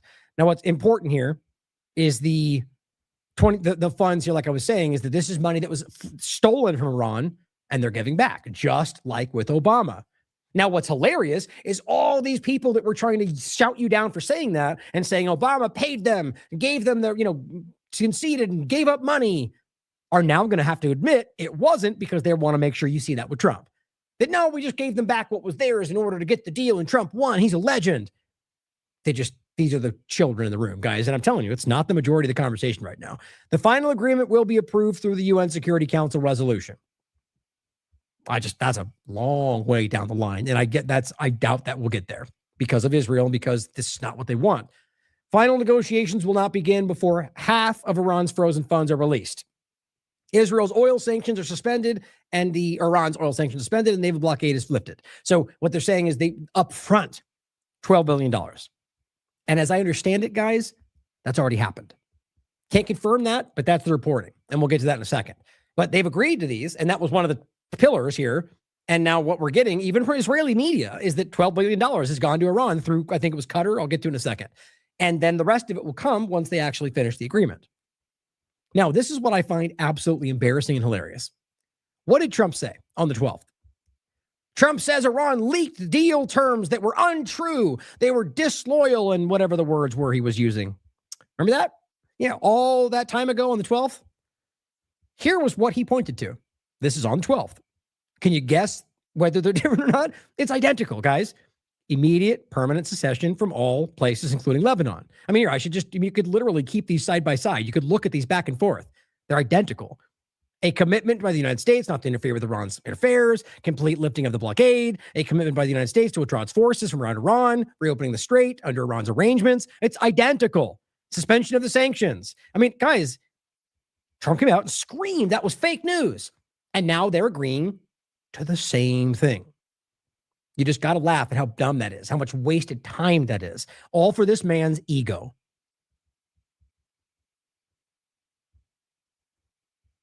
Now, as Ruben here points out, Trump is creating a Temu JCPOA, kind of a fake. It's like that. What is it? That website that's basically like a cheap version of the JCPOA. That's what people are pointing out, and they're not wrong, guys. Now, I'm never going to say that the JCPOA was necessarily like in the interest of any. I mean, bottom line is there's always things going on around all of this, both from Iran's government and anybody else. Governments are not honest, in my opinion. But what ultimately matters is that what you can prove is that they were kept under 4%, according to at least their narratives, that they did not seek a nuclear weapon, despite what everybody screams about on Trump's side, and that they gave them the money back that they stole from them. And effectively did this with no, as Obama would point out, grudgingly, because I think Obama's a monster, the point is they did this without killing Americans. They did this without wasting money. I mean, it's just, you can't pretend like these things are even comparable. And so, as we just read to you, what ultimately Trump is doing is a weaker version of, I wouldn't even call it a weaker version. You have to understand that Trump is conceding almost everything. He's giving up all the points. And then essentially what appears to be making a deal that doesn't even restrict their nuclear program. It's just incredible. We'll get to that with the Reuters article. But here's Chris Martinson. Well, first, Daniel says, we'll reserve judgment until President Trump reveals the terms he's tied the United States to. But so far, all we have is his claims that it's better than Obama's deal. But his reaction to Senator Reid saying the deal was worse than Obama. Here's what he said. Senator Jack Reid, a Democrat, how embarrassing, lied when stated the deal we just made was not as good as the Obama disaster, known as the JCPOA. I mean, guys, even no matter what you think about it, it was a successful deal. It happened. They agreed and they maintained it until Trump ruined it, claiming they were seeking to bomb. And you can now still prove they weren't. That's how simple that becomes. And that's the disaster. He says Reid is either an outright fraud or incompetent. He says the Obama deal was a road to the nuclear weapon for Iran. It wasn't. Cash and all. I mean, they could still be doing something, but that was not. It was, in fact, a hindrance to that very point. They would have had to secret it somewhere else, which was not a road to it. It was a hindrance to it. Deals, then he goes on to say, and cash and all, as he's now giving them the same thing and more. One of the worst and dumbest, hence Democrats. God, it's embarrassing. Deals ever made by the United States. Our deal is a wall against Iran never having a nuclear weapon. Guys, that's not at all what it is, in fact. Let's go through it right now. Chris Martinson says, best guess, Trump is vaccine injured. Here's Hegseth talking about the Obama deal. Here's how he rationalizes that this is better somehow. Are you keeping the force posture in place through the 60 days of negotiations and beyond? Oh, we'll make sure the military option is there. And that's the big difference between this and... That was a non-answer, right? The point was he doesn't know what to say because it's not clear whether they're supposed to move it now or immediately start now and do it in 30 days or whatever dumb thing he's saying. But we'll keep the military option. The real point is what he's saying about why it's so much better than the JCPOA.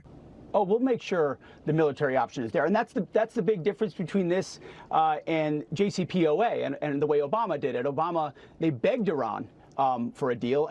Not really, guys. I mean, that's just simply not true. They had a long, long negotiation and ultimately conceded on both sides.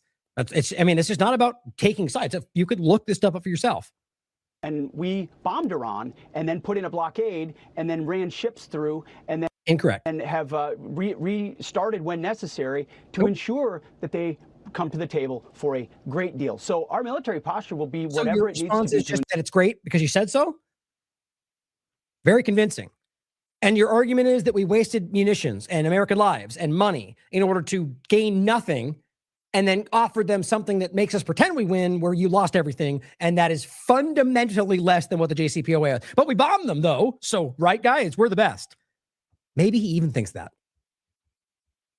Ensure they're compelled over this 60 days through the memorandum of understanding that they live up to what they said they would do. Of course, that's after you give them $12 billion, right? Document says Iran will never have a nuclear weapon. They never wanted to, and they haven't this entire time. So it's important to always make that clear, especially for people that are new to the conversation, because they're going to tout this like we stopped them. We did it.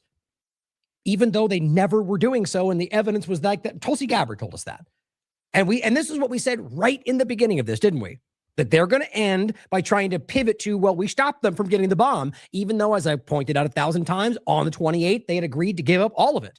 And Israel bombed them anyway, because Israel doesn't want the illusion to go away, because they want Iran. They don't want this deal. Won't seek one, won't buy one, won't have one. JCPOA said that days, too. There'll be negotiations to make that final. The JCPOA said exactly that. But they didn't have the threat of military force the way that we do, that Iran respects in a very way that their regime is more devastated than it's ever been. Yeah, he's flustered because he knows he's lost, guys. It's obvious. So they respect you? I mean, is it evidenced by how much they laugh at you and how little they listen to you and how they just they maintain the same stance and go meet us or we don't care? Clearly they respect you. I mean, guys, it's so obvious that they have completely expended themselves. Whether we're talking about intercept, I mean, you go down the entire list. Even in the lies about what Iran doesn't have, it's obvious that they needed to make this up to sell you on something so they could pretend to win. I honestly think they've been trying to work towards this pretend win point for half this time. Like, they were aware very quickly they weren't going to get what they wanted. Then they tried to, I guess, muscle them to give some kind of concession, then realized Iran wasn't going to do that, then spent the last so many weeks trying to create this illusory win. I really believe that. I think it's quite obvious. And so here he is trying to convince you that because we bombed them, that somehow that makes this better. No, that's a waste. Americans died for you to ultimately give up. 47 years, and that's why they're at the table. So the huge difference is we did this from at the table. Is that what this is? You mean them telling you we're not going to agree to anything unless you give us what we want? It's just weak, man. I mean, again, like I pointed out many times before, you could have made up a better lie than that. Meaning that he's lying anyway. Why not make up a better lie? It's just position of strength. President Trump led with military might. That military might will stay as long as necessary. You know, if the blockade... Oh, yeah, as long as necessary, despite the fact that you've agreed to remove it immediately? Comes off, then you pull back and you allow shipping to flow, just like Iran needs to allow shipping to go through the straits. But we can led with military might. That military might will stay as long as necessary. You know, if the blockade comes off, then you pull back. If the blockade comes off, you pull back. But it's your blockade, man. You see, they get confused with their own narratives because Iran was the one stopping the strait, but it's your blockade. So if the blockade stops, you back off? What are you talking about? Like, you can clearly see that that's confusing. Who's backing off would be them. What he meant to say that if Iran stops what they're doing, that we could back off, but he conflated it because you're the one causing the blockade. Oops. And you allow shipping to flow, just like Iran needs to allow shipping to go through the straits. But we can snap that blockade back at any point, and they can't do anything about it. And think about that. So why would they agree to it right now? If you're literally going, we'll just put it back whenever we want. Well, the agreement you just signed literally says that you will not do that. You see, they are not beholden to anything. There's nothing sacred to these people. They will violate everything. I mean, guys, historically speaking, you could go back to the Native Americans or anything before. They've violated every single thing they've ever I shouldn't say everything. Every major treaty. And I mean, going back to the foundations of this country, our government has largely violated, especially in modern times. Every UN resolution, take a look for yourself. They violate everything. Peace agreements, everything, because they believe they can. They do what they want, they take what they can, and they force you guys to follow the rules.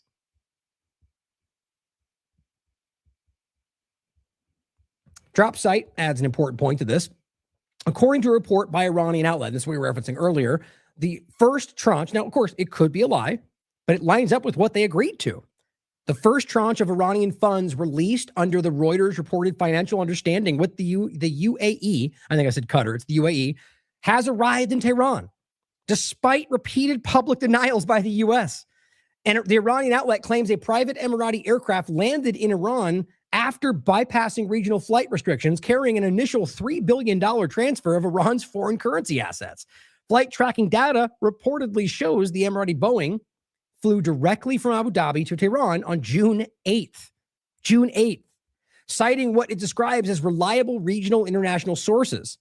And it says this is a transfer as part of a broader agreement under which the UAE would release $10 billion and $20 billion in Iranian funds, with the reported $3 billion representing the first installment. Take it for what you will. It could be a lie from there to put Trump on his back heels or on his heels. But either way, the point would be that this is something they have agreed to. And that would be immediate. We'll come back to that in 1 second after this last segment. I mean, I'll just show you really quickly that even Israel is saying that is what they're going to do. Immediately $12 billion, and then come back to the rest of it if and when they meet their obligations. Dimitri points this out. Here's what Israel is pointing out, at least on Times of Israel. Israel was not included in the talks over the agreement, whose reported terms have caused profound concern among Israeli officials. The deal reportedly fails to achieve any of the goals of the war that were set out by the U.S. and Israel. Good luck reconciling these two opinions, including eliminating Iran's nuclear weapons program. So Israel's telling you as of today that that's not what's on the deal, which we're going to show you next, even though Hegseth and Trump and Vance and all the rest are doing the rounds going, we stopped them from a nuclear weapon. Israel is saying, no, they did not, because what they did is allow them to have access to it, which we'll show you, depleting its ballistic missile stockpile, ending its support for terror proxies, creating conditions for the fall of the regime, which is what Trump said he was going to do. What did they immediately say? Their drone program, their missiles, and all these different things, their proxies and all this stuff. We can't stop until they stop all those things. And that's not even on the table anymore. Israel's calling it out for whatever reason. I do think there's some kind of a schism here. I really do. Or some kind of, split. Israeli media declared a disaster has befallen the genocidal entity. Treasury Secretary Bessent comes out with all that's happening, stupidly, because Trump says the deal's been made. Remember, this is actually on the 14th, and we're already showing you what's happening today. Here's what Bessent said yesterday. President Trump continues to make the world safer, today reaching a historic peace deal. How can you even say that when all you're talking about is a memorandum of understanding, which is not a deal that hasn't even been signed yet?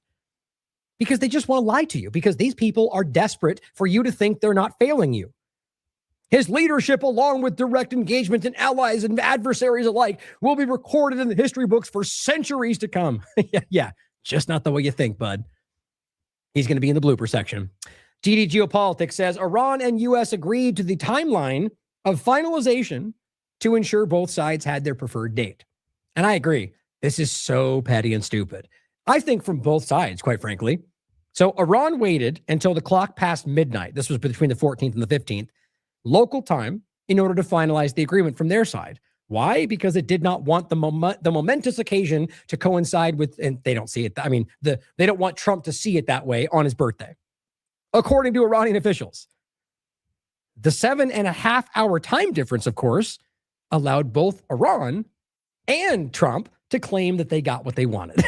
So President Trump had said it would be on Sunday, and Iran said it would be the next day. So Iran waited until from their period of time, it was in the next day. And Trump got it due on his day. Maybe that was part of the agreement. So Trump could go, we did it on my birthday. And even though that didn't even actually happen, since they never even actually followed through what they claimed they would do. It just gets stupider by the day, doesn't it? Now, here is Today and Reuters. What the U.S. and Iran say is in the memorandum to end the war. And this is only going to make it more laughable, guys.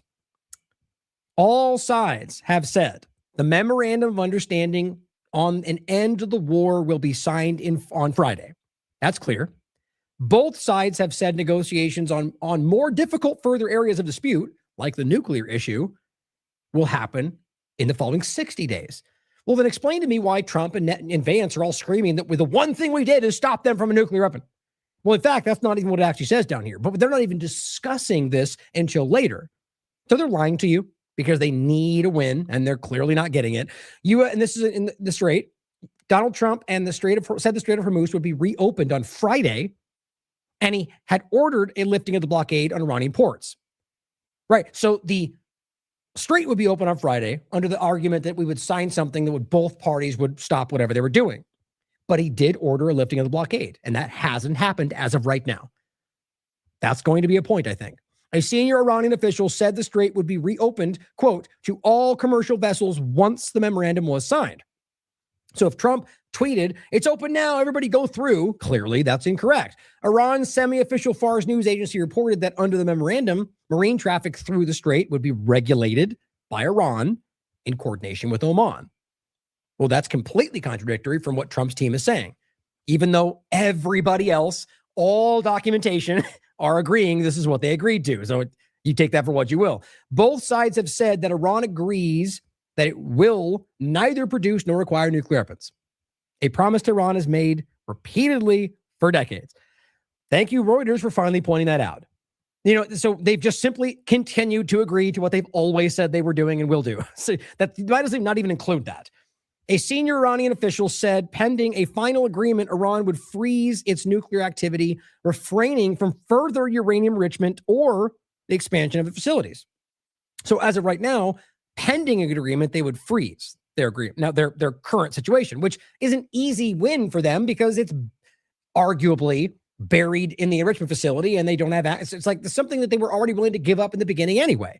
So it's a win for them to go, yeah, take the thing we didn't want that we have buried anyway. But it says a senior Iranian official said the U.S. had agreed that Iran could dilute its stockpile of highly enriched uranium, 60%, inside Iran under a future comprehensive agreement. And this is what we're hearing from almost everybody at this point, is that they're not going to stop them from doing this. They're going to change. They're going to allow them, like it'll be the JCPOA. That's what we're hearing. Now, again, I kind of doubt that's where it goes, but what's interesting is that's what people are discussing, even though you've got Trump and Vance saying we're going to stop them, but not explicitly saying what that meant, right? In this case, what they're actually saying is that when you talk about the diluting of the stockpile, just bringing it down to a smaller percentage, as I understand it. And ultimately, that was something that they were saying needed to leave Iran entirely, no matter what. But if they're the ones diluting it, that means they have a program, which is what it seems to be doing, is giving them a civilian program, which is what they already had. So it's the same thing. Trump said on Saturday, which was, so this last Saturday, there was no urgency to extract Iran's stockpile of nuclear material and that the U.S. would retrieve it when all is calm. Oh, you mean aside from killing Americans to go in and try to steal it under the guise of a rescue mission? Clearly you tried. And on top of that, saying from day one until recently that was the only thing you cared about. Now you're going to put it on. It's all nonsense. They know there's no real issue. This is about trying to manufacture justification. And now Trump is getting rid of the justification because he's clearly trying to put an end to his embarrassment, it seems. Trump said there would be a strong inspections regime for Iran under any deal, but he did not give specifics. Guys, you can't misunderstand this. If there is an inspections regime, they have a nuclear program. There it is. Again, that's Reuters, but this is coming from Trump's people. It's coming from the internal conversations within the mediation, like the Pakistan prime minister. And so it's saying that there's an inspections regime, but this is still up in the air until something's actually signed, you understand? So it very well could be feigned to get them in a certain position. Lindsey Graham said the final deal on Iran's nuclear program would have to be reviewed, approved by Congress. That is so transparent. This is the same guy that said we didn't need Congress to start the war. Suddenly, Congress matters when you want to maintain the problem. And that's not this. It's actually interesting. You have Mark Levine doing the same thing. Seeks to undermine Trump's deal with Iran by insisting it should be a treaty that must be approved by 2/3 of the Senate. Suddenly, they care about these things. That is the most transparent thing in this entire conversation. These people suddenly shifting into some constitutional perspective means that they want to keep this happening because they want Israel to take over Iran. You can't misunderstand this. Liam says constitutionalist Mark Levine is fine with president unilaterally, bringing about a state of war without Congress, but insists Congress must approve any state of peace. This is not the first time this has happened, by the way. This happened in the Syrian discussion. It's what they always do. You also have this. Mario Nelfall suddenly going, Iran just published the 14 clauses. It's the same points they've been putting out the whole entire time. He says, read them carefully because this is not the deal Trump described. Whoa, okay. Suddenly this guy's challenging Trump narratives because he's not on the America First side. Suddenly, when there's a discrepancy between Trump's team and Israel, guess which side these people take? Israel. Hormuz reopens under the Iranian arrangements, meaning Iran must keep management of the strait. Uh-oh, that's not what Trump wants you to say. That's not what all the Trump team are saying. 9 times out of 10, this guy's a blind repeating of the narrative for the team. Weird how suddenly when Israel's angry what Trump's doing, that they all side with, oh my God, Trump's lying to you. Oh my God, look at what Trump's doing. This isn't going to work out. How do you not see that, ladies and gentlemen? And same thing with Levine, all the rest of them. Trump and fighting and Iran, all suddenly, now we're fighting against the... You can't miss that. I find that really telling, guys. And again, the point is these 14, I've been telling you the same 14 points, and they just discovered them? How? Pretty embarrassing for a so-called journalist going forward. This is under sanctions. The senior Iranian official said the U.S. had agreed not to impose any new sanctions. That rarely is the reality. A senior Iranian official said the U.S. had agreed to release $25 billion of Iran's frozen assets, including via direct cash transfers, which is, I'm sure they're, no matter what, they're going to desperately avoid cash because that's the terms for the Obama point. Pallets of cash. So they can say, we didn't send pallets of cash. Ultimately, it was some kind of electronic transfer. Watch. Or Iran might demand cash, and they'll let it embarrassingly do it anyway. Cooperation among regional countries, financial credit lines, prepare a reconstruction and development plan for Iran. That's the $300 billion point that they kind of casually put low. Trump said Iran would not be provided with cash, but that sanctions could potentially be lifted. So discrepancy right there. Lebanon, Sharif said the immediate and permanent end of all military operations would include Lebanon. Another obvious discrepancy. The Secretariat of Iran's Supreme National Security Council said military operations would stop permanently on Monday night, including Lebanon. Well, Monday right now. Now remember, on 14th, they said all of it, and that was a concession. So at the very least, Iran is simply allowing these things to hope, right now, Iran, if they wanted to, could say, well, you already broke this, we're done. They could, because they did. Clearly, Iran is wanting this to end and is aware that they're in a position of strength. And so I think this is kind of, if they carry forward with this, it'll become even more clear who is violating it. We'll see what happens over the next few days. But the truth is that Monday night is an extension from what was already agreed to. So that's Iran allowing that, as far as I can tell. Iran's foreign minister, Abbas Araghchi, said there must be a complete halt to Israeli attacks against Lebanon, and the U.S. bears responsibility for implementing that framework. So they're putting it on them. Now, Eric Dougherty on the 15th comes out and says, just in, Iran did not get what they wanted in President Trump's deal. Guys, people are such clowns.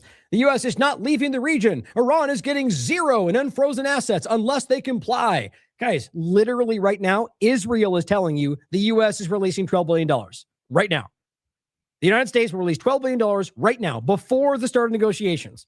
The document published by Murr stipulates the release of $24 billion by the end of the negotiations, which means the $12 billion, which apparently $3 billion already went to Iran, is immediate. And instead, this guy just repeats what he's hearing on Fox News and what Trump said, which you guys already know. It's just worth ridicule. These people are they're sock puppets, guys. Muppets. A Strait of Hormuz is set to open fully on Friday. I guess we'll find out, even though it was agreed that it would be immediate, and that was stated before. But so that you can listen to this guy in his weird robot voice while he's speaking to people on Fox News about how clearly this is all, it's either way, guys, this is the narrative they want to sell out front, when right behind the surface, you can already see those things aren't happening. But, those like Eric and Alex and all the rest, these people will never give you the truth. They give you what they want you to hear. Keep fighting that deep state. And again, that's what's funny. He just said on the 14th, opens immediately. Then the 15th, he says, opens on Friday without any discrepancy. No pointing out that I was incorrect. And here's why. Nope. They just jump to the next narrative. That's all they do. And they scream whatever Trump just said. Even Times of Israel is saying that they're going to release $12 billion. How is that a win for Trump? You gave them $12 billion, or you're going to, or you gave them 3 or eventually 24. That is very clearly what you keep criticizing about Obama. Here's what J.D. Vance said this morning. Again, remembering that they allegedly already sent money and that even Israel is telling you that they've agreed to give them $12 billion right up front. But Vance comes out and lies to you. Already signed the deal digitally yesterday, and there's been no money released, and that won't change. As far as I know, they did not sign anything digitally. That was the original narrative that Trump said, no, never mind, it'll be digitally. And then Iran said, nope, we're not going to do that on your birthday. Then apparently they agreed to something and they said, we'll sign on Friday. But here he is. Who knows why, guys? It's so ridiculous. Yesterday, and there's been no money released, and that won't change. No money released, and that won't change, George. Again, they already signed the deal digitally yesterday, and there's been no money released, and that won't change, George. Again, this is a performance-based thing. If we see the Iranians making, for example, taking action to eliminate their stockpile of enriched material. Oh, you mean the very thing that you already admitted won't even need to be discussed until 60 days from now? So by that logic, 60 days from now is when things will eventually start happening? I mean, there's no way to square this circle, guys. Like, this is just not reality. And I mean, I think they know they're lying to you right now. Vance knows he's lying to you. They're cornered. Then yes, sanctions relief will follow. If we see the Iranians taking action to allow the kind of verification regime that we need to see to know that they're not going to build a nuclear weapon, yes, sanctions relief will follow. So this is really about walking down a pathway here where the Iranians will be welcomed into the world economy if they do. Oh, you mean the terrorists? The women murdering, child raping, terrorist monsters that you've been telling us or want to kill us for our freedom. Oh, we'll welcome into the world community because they gave us money or whatever. That's actually the reverse, but because we made a deal. I mean, how can you take that at face value? How can you go on arguing these are the worst people alive that want to kill you for everything and want to steal from you, and Muslims are the worst thing ever, which they're all telling you, but now good because deal. You have to be able to recognize that they've been lying about all those things to get you in a position where you've accepted whatever they gave you. It's what they do every day. Do the right thing. And George, we have to remember, their economy is fundamentally destroyed. Their nuclear program is fundamentally destroyed. If they don't do the right things. Neither of those things are actually true. Yes, they've clearly attacked many locations in the nuclear discussion and understood that, as I understand it, did demolish the enrichment facility, which, by the way, actually hurts their narrative today because it shows you they wouldn't even be able to enrich it should they want to right now. But their economy is not destroyed. It's very, very hindered. But they still have, the point is that they want to show you that they're somehow ineffectual, that their Navy doesn't exist. They can't function whatsoever. That's not true. They've actually been able to maintain almost all of this stuff despite all they've done, but they dramatically lowered their currency, which hurt individual Iranians. That's true. But it's just important to hear, the Navy point Trump's been saying since the first 3 days. We can all clearly see they still have naval, and not just one, plenty, maintaining what they're doing in the strait because they put them in canals under the mountains, which Robert had exposed right in the beginning. And they put out documents for videos about before this. Or every other part of it, guys, they've been lying to you, and you must know if they don't allow the verification regime, they're never going to have the money to rebuild their nuclear program to begin with. So this is fundamentally the money that you swore isn't happening, though. So, but if they do the thing you said, then they will have the money to rebuild their nuclear program. But you said that would never happen. Wow.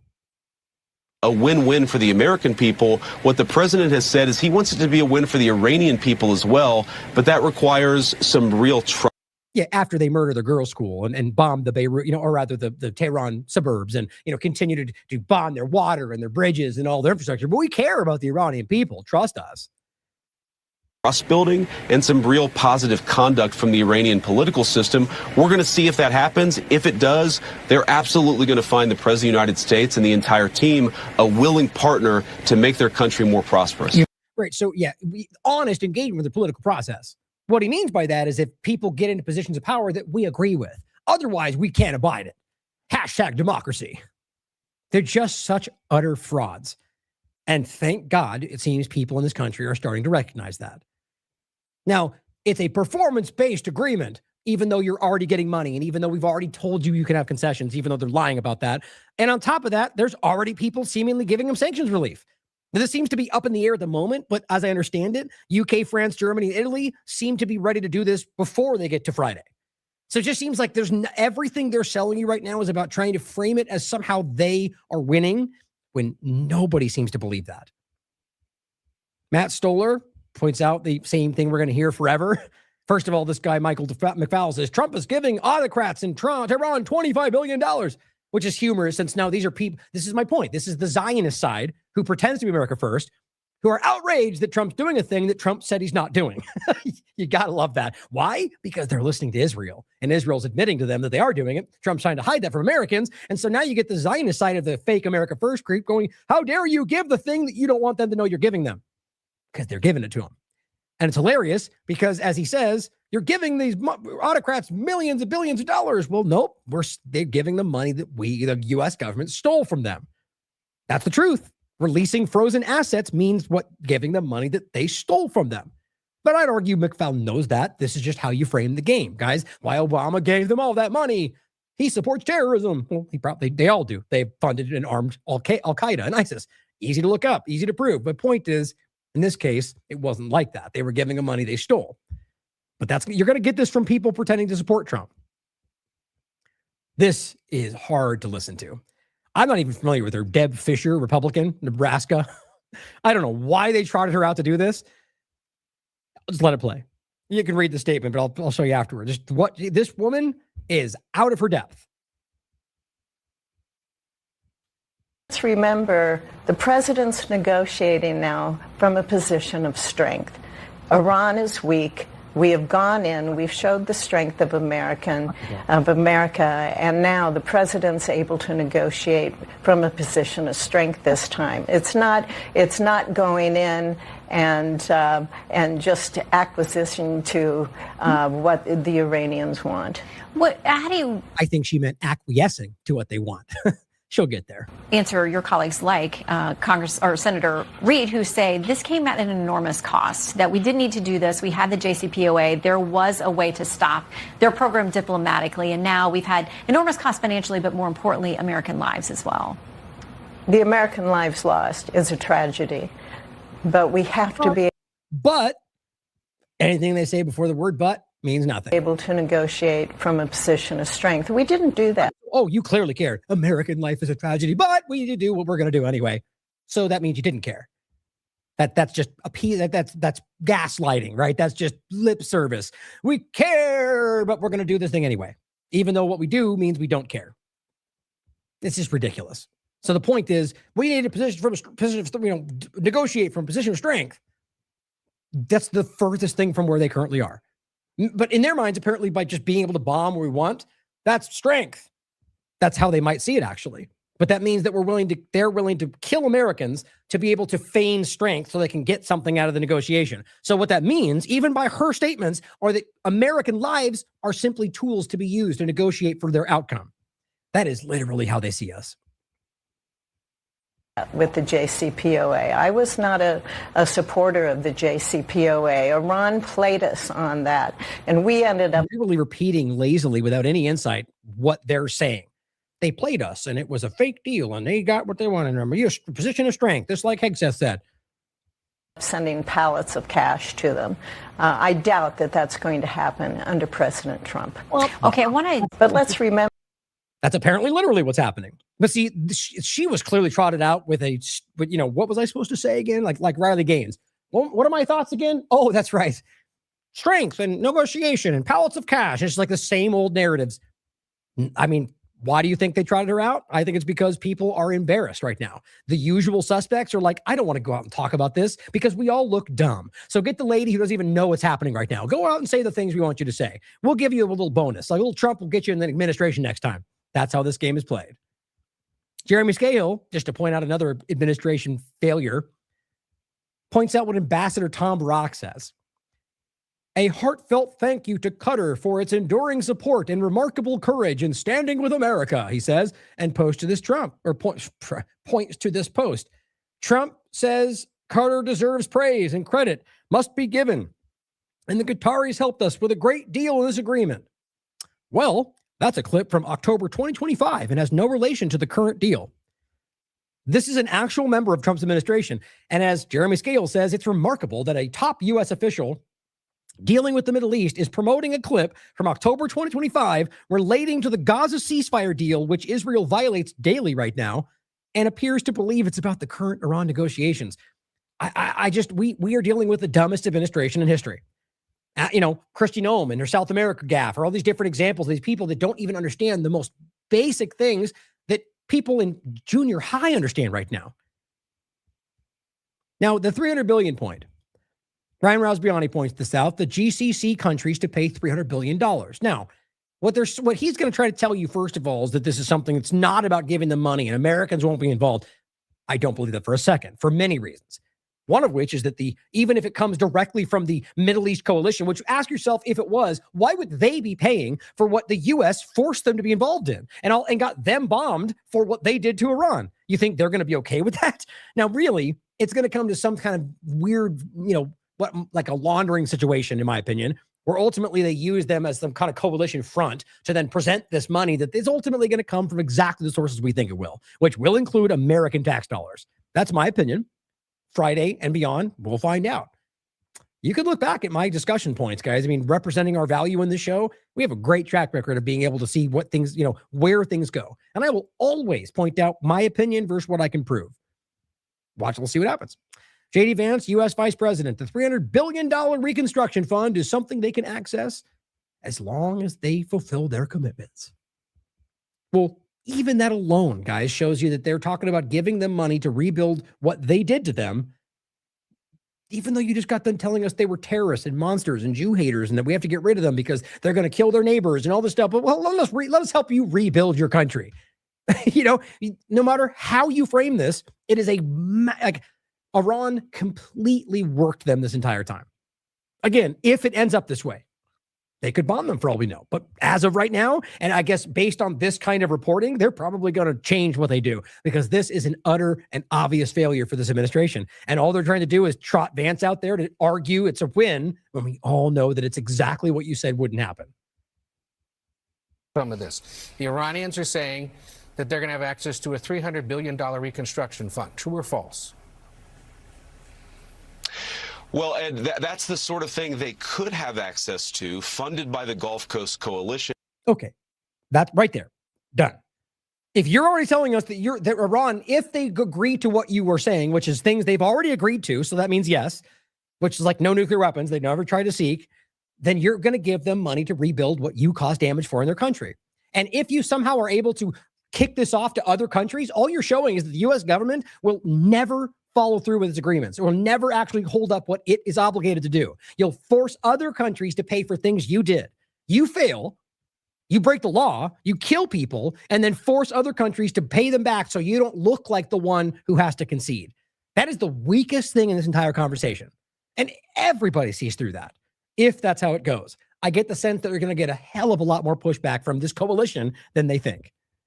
So long as they honor their end of the obligation. I think that one of the things you're going to see, Ed, and people have to be skeptical of this, is that the hardliners in the Iranian system will overemphasize the benefits that Iran gets while underemphasizing all the things that they have to concede. Oh, and what's that? Really? What's that, Vance? Now, first of all, there are clearly hardliners, just like there are undeniably hardliners in this entire administration, like almost all of them, it seems. But what's funny, though, is that what he's trying to say, no matter who you're talking about, whether they're hardliners or not, is that they're, of course, going to act like even if Iran technically lost, yes, they're going to stand up and say they won, just like you're doing right now. That's what it is. It's more projection than anything else. But that's irrelevant. The point is what you're trying to do is undermine them highlighting what you gave them. And somehow that first they have to concede all these things. And so what you're doing, though, is saying the thing we gave them that we swore we would never give them, it makes sense because now they're conceding things. Okay, you might take that. But you first have to acknowledge that you still promised this would never happen. So whatever why it explains it is still you changing what you said you would do. But even then, what are they conceding? The same things that they've always been conceding. So this is an illusion by the Trump administration. The strait's open. No nuclear weapon. Look at how much they gave up. Well, nothing. That's what that really amounts to. And they get what they want from it. It's an illusion. And all the things they have to provide in order to get these benefits. So we absolutely are open to the Gulf Coast countries investing in the reconstruction of Iran. In the reconstruction of Iran. What a flimsy sidestep. Investing. This is a reconstruction fund for things that you destroyed. So you're forcing them to invest to rebuild what you destroyed. No one's going to buy that. Now, again, in the chat, somebody says MAGA doesn't see through this. I disagree. Unless what you're saying is fake MAGA, because fake MAGA are the people that I argue don't care to see through it. They'll support whatever Trump says no matter what. I think there's a grouping of people that are in the middle of that may not see it. But we're talking self-interest here, guys. Trump promised his people a no Iran war, no wars in general, lesser government, smaller spending. None of that's happening. So unless we believe that most people in this country don't care about their own interests, we must be able to acknowledge that the majority of that group is aware that they've been lied to. Now, who's to say whether they speak up about that or not?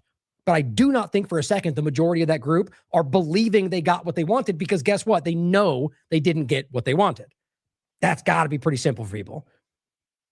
Only if Iran ends their nuclear program, ends their enriched stockpile of material. All of which they were already doing and already agreed to well before we got here, even before this, even back to the JCPOA, by the way.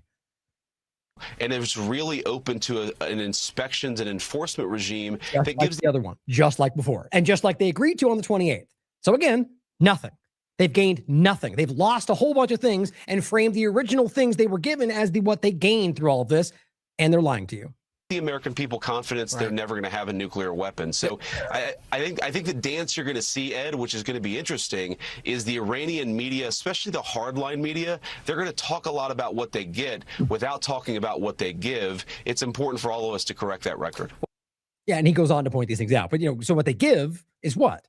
No nuclear program, enrichment up, straits open.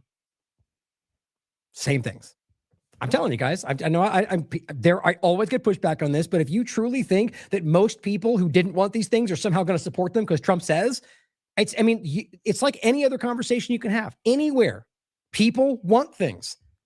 That's why they engage with this process. They believe these people will bring them things that they want. Maybe we disagree on what those things are, but nobody got what they wanted. Like, this is just objectively clear. There's a grouping that will always side with the team on either side. But the reality is a huge grouping of people, whatever you think it is, if you think it's the minority, then so be it. But that's the real MAGA movement. The people who wanted to make this country great again by what they were promised that they never got and are now calling it out. We're talking major people on this side of this. Now, that whether they're honest about what they want or not is irrelevant, right? In this point, major people at the top of this that recognized that's where it was going and spoke up and said, Trump lied to us a long time ago, too. I just find it so confounding that people want to believe the lies the two-party illusion spins for us. The division tactics. They want you to think all Democrats are pink-haired pedophile. They want you to think that all Republicans are red hat Nazi fascist. They want that from you.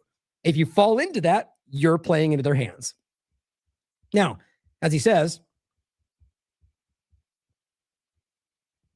as long as they fulfill their commitments, which are the things they've already agreed to a long time ago. They've effectively lost this. And as rapid response, the White House account points to Trump's True Social, saying Barack Hussein Obama's deal with Iran, the JCPOA, was an easy, beautiful, smooth road to nuclear weapons. You know why he's so aggressively talking about this over the last week? Because he knew this is where it was going. Apparently gave them money in the first week of June. So he knew that you were going to eventually swing back around and go, you're a hypocrite because you gave them money. So he spent the last week building this narrative about why this was so different. They really don't think we can see through these things. But as Turnbull points out, this is hilarious to me. This was on the 13th of June. Trump strangely claims that Obama gave Iran hundreds of billions, which he did not. I think it was, what was it, 7? I forget give me the chat if you remember exact amount. It was under 10 billion or 10 billion. I forget what it was. It was not even close to the amount they're talking about. But strangely claims Obama gave Iran hundreds of billions of dollars. He goes, which is how you know that Trump has agreed to give Iran hundreds of billions of dollars. And look at that. He turned out to be exactly right. Because now we're talking about a $300 billion construction fund. And apparently that's why he's lying about what they gave back then. I agree with him. That's his opinion, but I 100% agree with that. It's so transparent to me. And here we are. And this is interesting, by the way. This is what Janice Girl was pointing out with what Mel said. And I agree with this. The point is the narrative we're discussing today. What she's saying is that the idea that Trump is actually going to follow through seems insanely unlikely. That's what I've been saying too. I think that there's going to be some discrepancy, whether it's Israel stopping it or Trump lying about all of it to get them in a certain position. I just don't see a world in which that happens. It's certainly possible. Out of absolute desperation, as you know, I don't know what the percentage I put on it, but my mind is this is going to be something that Trump agrees to and tries to get some kind of middle ground and then finds a narrative for why it has to either be delayed or they violated something so it can't happen, and then ends up in this like middle limbo ground where they're technically not in a war, so he won, but now we're debating this for the next 2 years. Like, that's an easy way to drag this out. That's what I think. So here's what Mel said. Trump is not going to give $300 billion to Iran. Just stop. He doesn't have the power to give them that much money. Well, again, the argument is they are some kind of weird sidestep from Congress, some coalition, and some, it's not the usual process is what it seems to be, but we don't have all the details. Congress holds the power of the purse, remember? Yeah, but I agree with her argument, but do you think they care about that? I don't think they care at all. I think Trump, if he wanted to, would do any number of things that are illegal, unconstitutional. I think we've seen that. But I do agree with their general sentiment. I actually don't think that's where this goes. So unless you somehow con the Iranians into accepting Trump coins, there's literally zero reason he can get this to work. Now, even if Iran knew he couldn't deliver, they would still agree because then it would set him up for failure.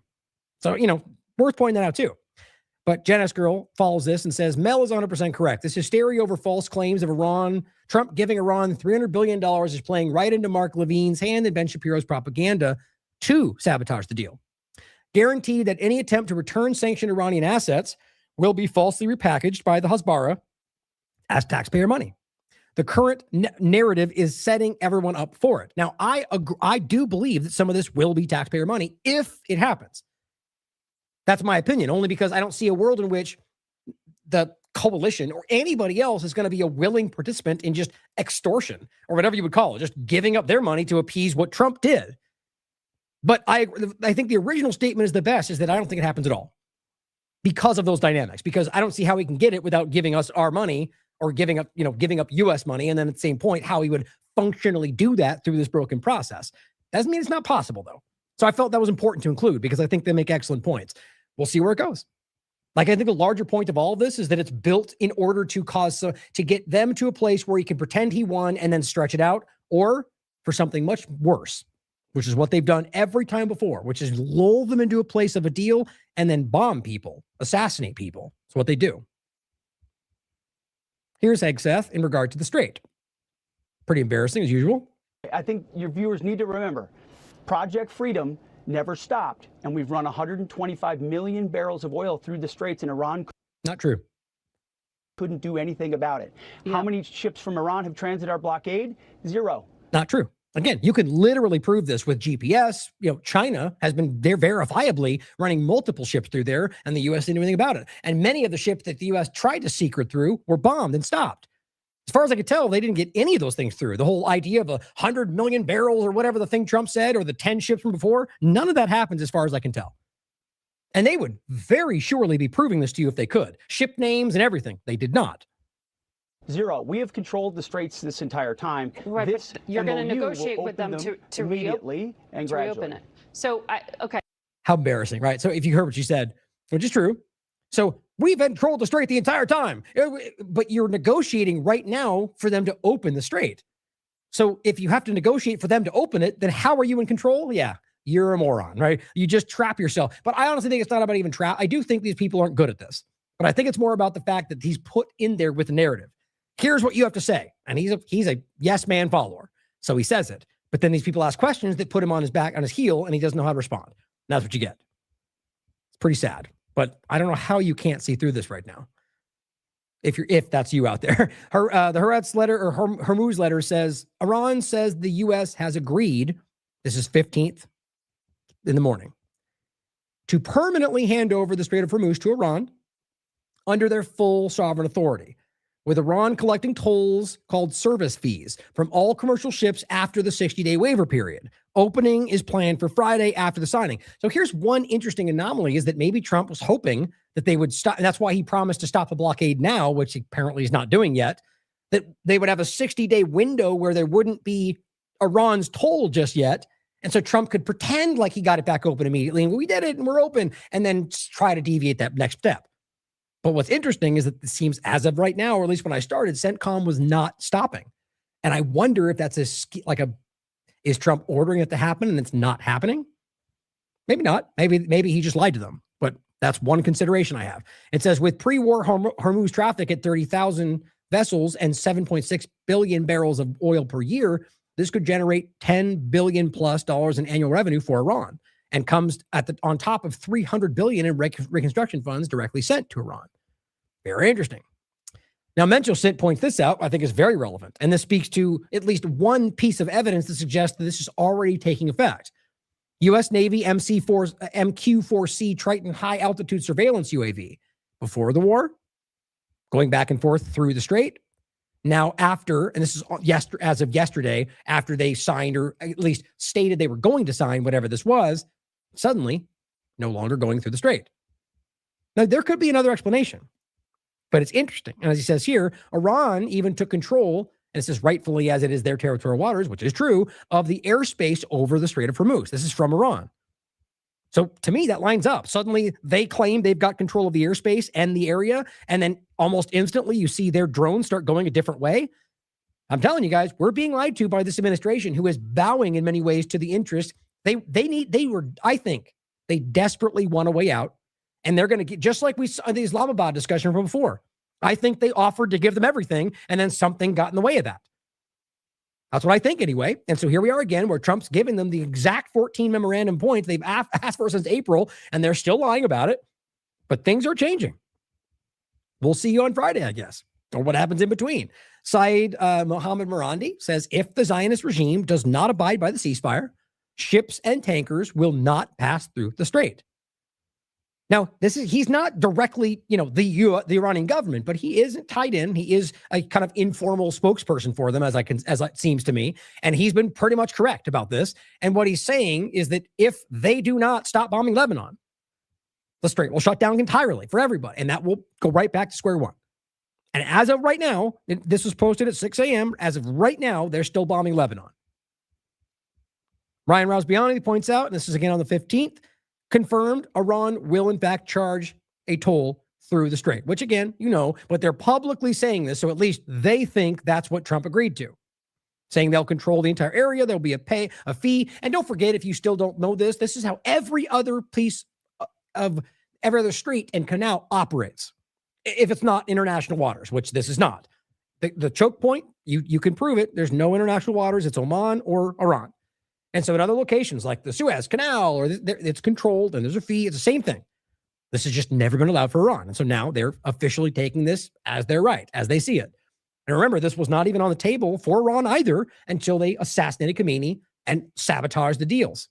And this was, even in the beginning of this, they weren't doing this in regard to saying we're going to take over entirely. They pushed them too far and they said, now we're taking over the strait, we're not going back. And they stood by that. How you can ever see that as them as weakness, and they stood by taking control and they've maintained it ever since, and they've never changed their stance on the points. They've at least think they have control. Ghalibaf, the Iran Speaker of the Parliament, spoke up today and says, victory for Iran. He says, beloved and tall statured people of Iran, with your historic resistance and valor of the armed forces against those who sought the life of this nation and the destruction and surrender of this homeland, Iran took a great step forward to find a victory. They wanted to, but they couldn't, in regard to the U.S. We stand firm, and in our end, Iran will triumph by the grace of God. Well, I guess we'll find out. I mean, I could see a world in which the narrative would, the propaganda would necessitate him pretending to win, but everything seems to be pointing in a pretty clear direction right now. Ro Khanna came out and said this yesterday. The ceasefire agreement with Iran with the opening of the Strait of Hormuz is welcome news. Democrats should support it. I'm glad it includes a provision for mutual respect of the U.S. and Iran's sovereignty, so we do not launch a dumb war of choice again. The war was a costly lesson for the U.S. As expected, Trump failed to bring about regime change. The terms seem no better than what Obama secured under the JCPOA nearly a decade ago. In fact, they're far worse. I mean, if we're going to be honest about it, it's far worse. There's far less control over it. There's far less check, at least as it stands now. That could change after Friday. But it's also, all the concessions Trump has given is way more than what Obama gave. America lost 14 precious service members and wasted billions of dollars. Apparently, I mean, we're talking tens and tens of billions as far as we can tell. And that's an early estimate. in this foolish endeavor. But today, he says we can be relieved that gas and food costs will start coming down for Americans. Well, a small degree. Last I checked, crude oil was at $80 a barrel, went down from 84, and that's still much higher than it was before this started. So it's, it's a little bit illusory, and no one it's not over yet. And people know that. But it says, and that no more American and civilian lives will be lost, hopefully. It also shows that when Congress votes to end war, as we did last week, I guess, it can be a wake-up call for the president to listen to the anti-war sentiments of the American people. Well, I hope that's what actually drove it, but I don't think the case. Because really, if Congress actually wanted to do something, they wouldn't have agreed last time. And they would have tried to, impeached him many times over for the obvious crimes that were committed. No, and just as much as Biden should have been impeached, or before that, Trump, or before that, the same thing. Lastly, just so you don't forget, Gaza is still happening. Leading medical journal, The Lancet, publishes a call to expel Israeli Medical Association over Gaza genocide. The Lancet. So it's the world sees it, no matter what anybody wants to tell you. The medical journal The Lancet published a petition calling for the Israeli Medical Association to be boycotted and expelled from the World Medical Association over its failure to condemn what the petition describes as Israel's genocide against Palestinians. Good. Call them out. This needs to change. B'Tselem, the leading Israeli human rights group. Israel is running a network of torture camps for Palestinians, says the leading Israeli human rights group. Our reports, Welcome to Hell and Living Hell, I've shown you both of those, extensively document a reality of extreme violence and starvation and torture. Palestinian prisoners are subjected to severe violence, deliberate humiliation, starvation, sleep deprivation, denial of medical care, and abuse in every facility where they are held. Rape as well, which is very much documented in both those reports. The world sees it. The sad thing is the power structures of the world don't seem to care. Latest from Gaza, this was yesterday. At least 9 Palestinians, including a child, have been killed in continual Israeli attacks across Gaza, in their tents, in their refugee camps. That's what's happening. There's no narrative. There's no media coverage. They're literally just bombing tents. They're not even claiming to go after somebody. Their casual mowing of the lawn is what they literally call it. People dying, suffering, babies with disease and suffering and starvation and of course, the casual torture and rape. That's what they deal with every single day in this location. And now in Lebanon, in Syria, because Israel's doing that, guys. We can't shelter ourselves from this anymore. Philip Giraldi, Taiba, if that's how you pronounce it, Taiba, the last Christian village was made uninhabitable last week after weeks of raids, killing livestock, poisoning water, and cutting down olive trees. Blood libel, they'll scream, even though you can watch them on video doing it. Over and over and over and over and over in the West Bank, in Gaza, in Lebanon, over and over and over. Matthew Petty, he says, I did not realize how deranged and dystopian the Israeli surveillance regime was in southern Lebanon. Before the current war, sending drones inside people's homes with loudspeakers, according to the Carnegie Middle East Center. Or, babies' cries to get people to come out to help, and they bomb them. This is the darkest thing I think most people have ever seen, and everyone's starting to see it. This is not about all Jews or even all Israelis. It's about the Israeli government and what they've done to these people. And that statement could apply to Israelis. It could apply to people in Gaza. It could apply to people in Lebanon. It could apply to people in this country. But it's about the Israeli government and what they've done to these people. Lebanon tells the UN Israel is now using glyphosate as a weapon. That's not even the first time, by the way. Meanwhile, Donald Trump's administration is making sure glyphosate is a national security interest. Israel's using glyphosate to destroy farmland in Lebanon. I'm sure you can connect those dots. Lastly, Sam Husseini, just for all the people out there that are still that somewhat believe that there's like a disagreement. I do believe there's a little bit of a schism or like a divide between what they want, between Trump and Netanyahu, U.S. and Israel. But as a whole of government point, I don't believe they're against each other. And so the point here, as it comes down to, is they need to frame it somehow as divide to get us in certain positions. And as Kathleen Johnstone pointed out recently, Barack Ravid's been doing this for decades and for, at least multiple administrations. And Biden's last administration, there was like 15 different articles where it's like Biden's angry with Netanyahu every time he sided with Netanyahu. Same thing's happening now, at least so far. He says long list of presidents muttering about imperial Israel, but doing what it wants anyway. WikiLeaks, March 13th, and goes on the list of just, the list of presidents who ultimately pretend to be against Israel, but aren't. That's where we are. I know people are, it's a hard thing we're dealing with, guys. This is difficult. This is dark. And most people don't want to admit to themselves that this is even possible. But the reality is that it's happening and we all see it. And the truth is that we need to stop it because this is only going to get worse. This is only becoming more influential in like higher levels of power. And that's fluctuating around us right now.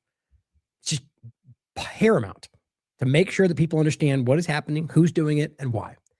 And in my opinion, it's never been more clear regard any of these conversations. But in the Iran point, since that's the kind of focal point of today, it's going to go forward. We're going to hear more about this in the next few days. Probably tomorrow. Israel's going to continue bombing Lebanon like it's doing right now. The blockade's most likely going to maintain. Well, Friday is what they're aiming towards. So I guess when that point comes, we'll have more of a decision. And the question is, are they going to just give in and pretend they won? Are they going to find a reason to not do what they said they would do? Are they going to carry out some massive attack to try to spin this out a different direction? I hope not. I hope it doesn't go that direction. I hope this is the reality that Trump is finally realizing that he can't do this and giving in to get away from this, even if he yells that he won, and that we can exploit that separation between this occupying Israeli force and whatever this current government is. But either way, guys, we see what's happening. This is not America first. This is not in American interests. None of it is. None of it is. It hasn't been from the beginning. Make sure people see that. Thank you for tuning in today. I love you all. As always, question everything. Come to your own conclusions. Stay vigilant.